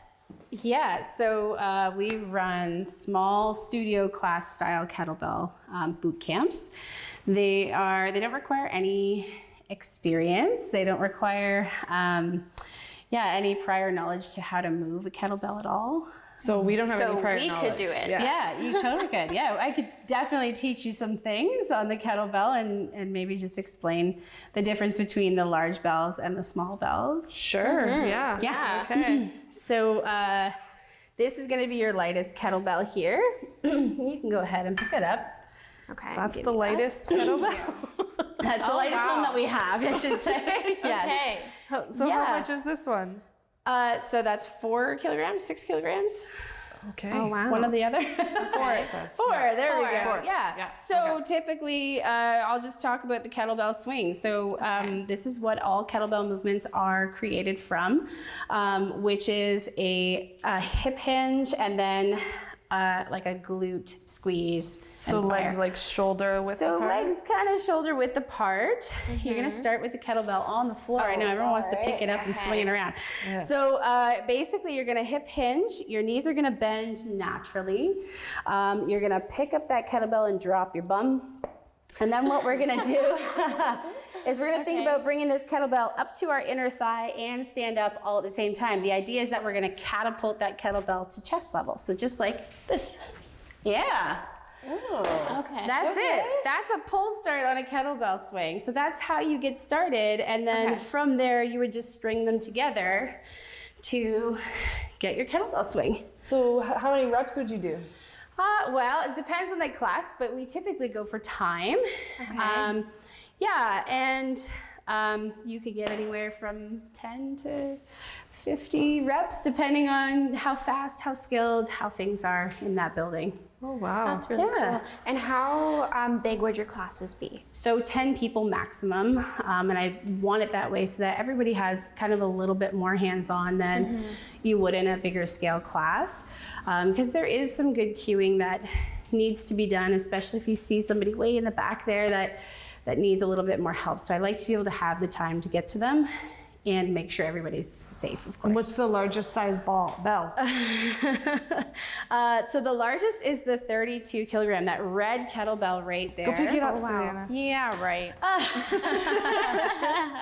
Yeah, and like just to kind of give you an idea, this pink kettlebell is the same as this pink kettlebell. Yeah. So this is a competition style kettlebell, and this is just a fitness kettlebell.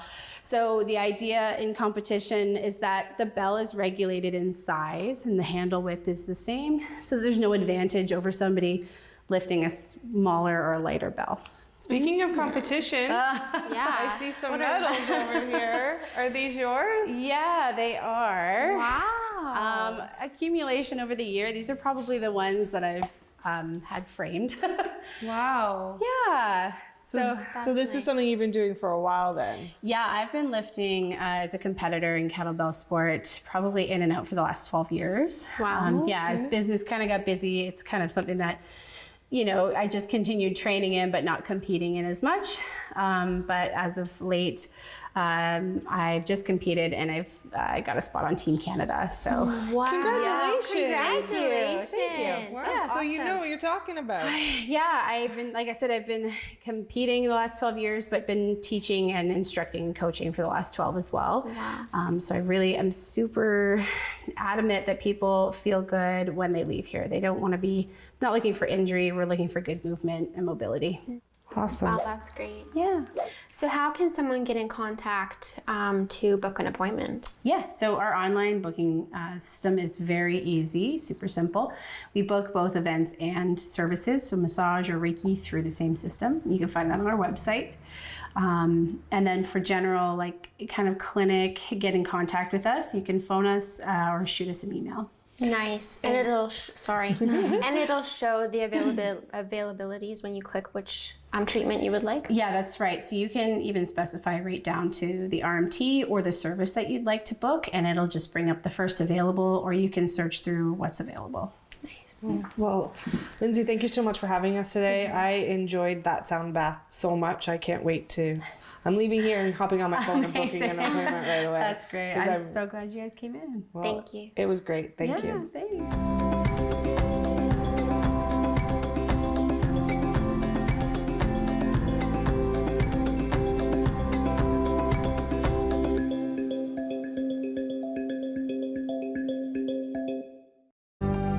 Call the Rogers TV viewer response line. Email us or connect with us on social media.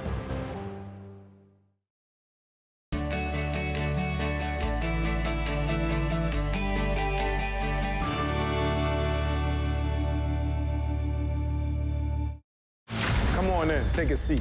Or better yet, Look at this crowd on its feet. for aggressive D and knockdown threes, athleticism and speed, for Spicy P. Spicy P. Feeling it on the big stage. Yes, this season brings change. Yes, this team has turned the page. But it's still a no G thing, always a Scotty B thing. When you want everything Raptors, nothing but Sportsnet. About the place where there's nothing but big trophy pike. You know, I think I found it. And you know the best thing about this? It's on a budget. I'm Bill Spicer. This is the new Fly Fisher.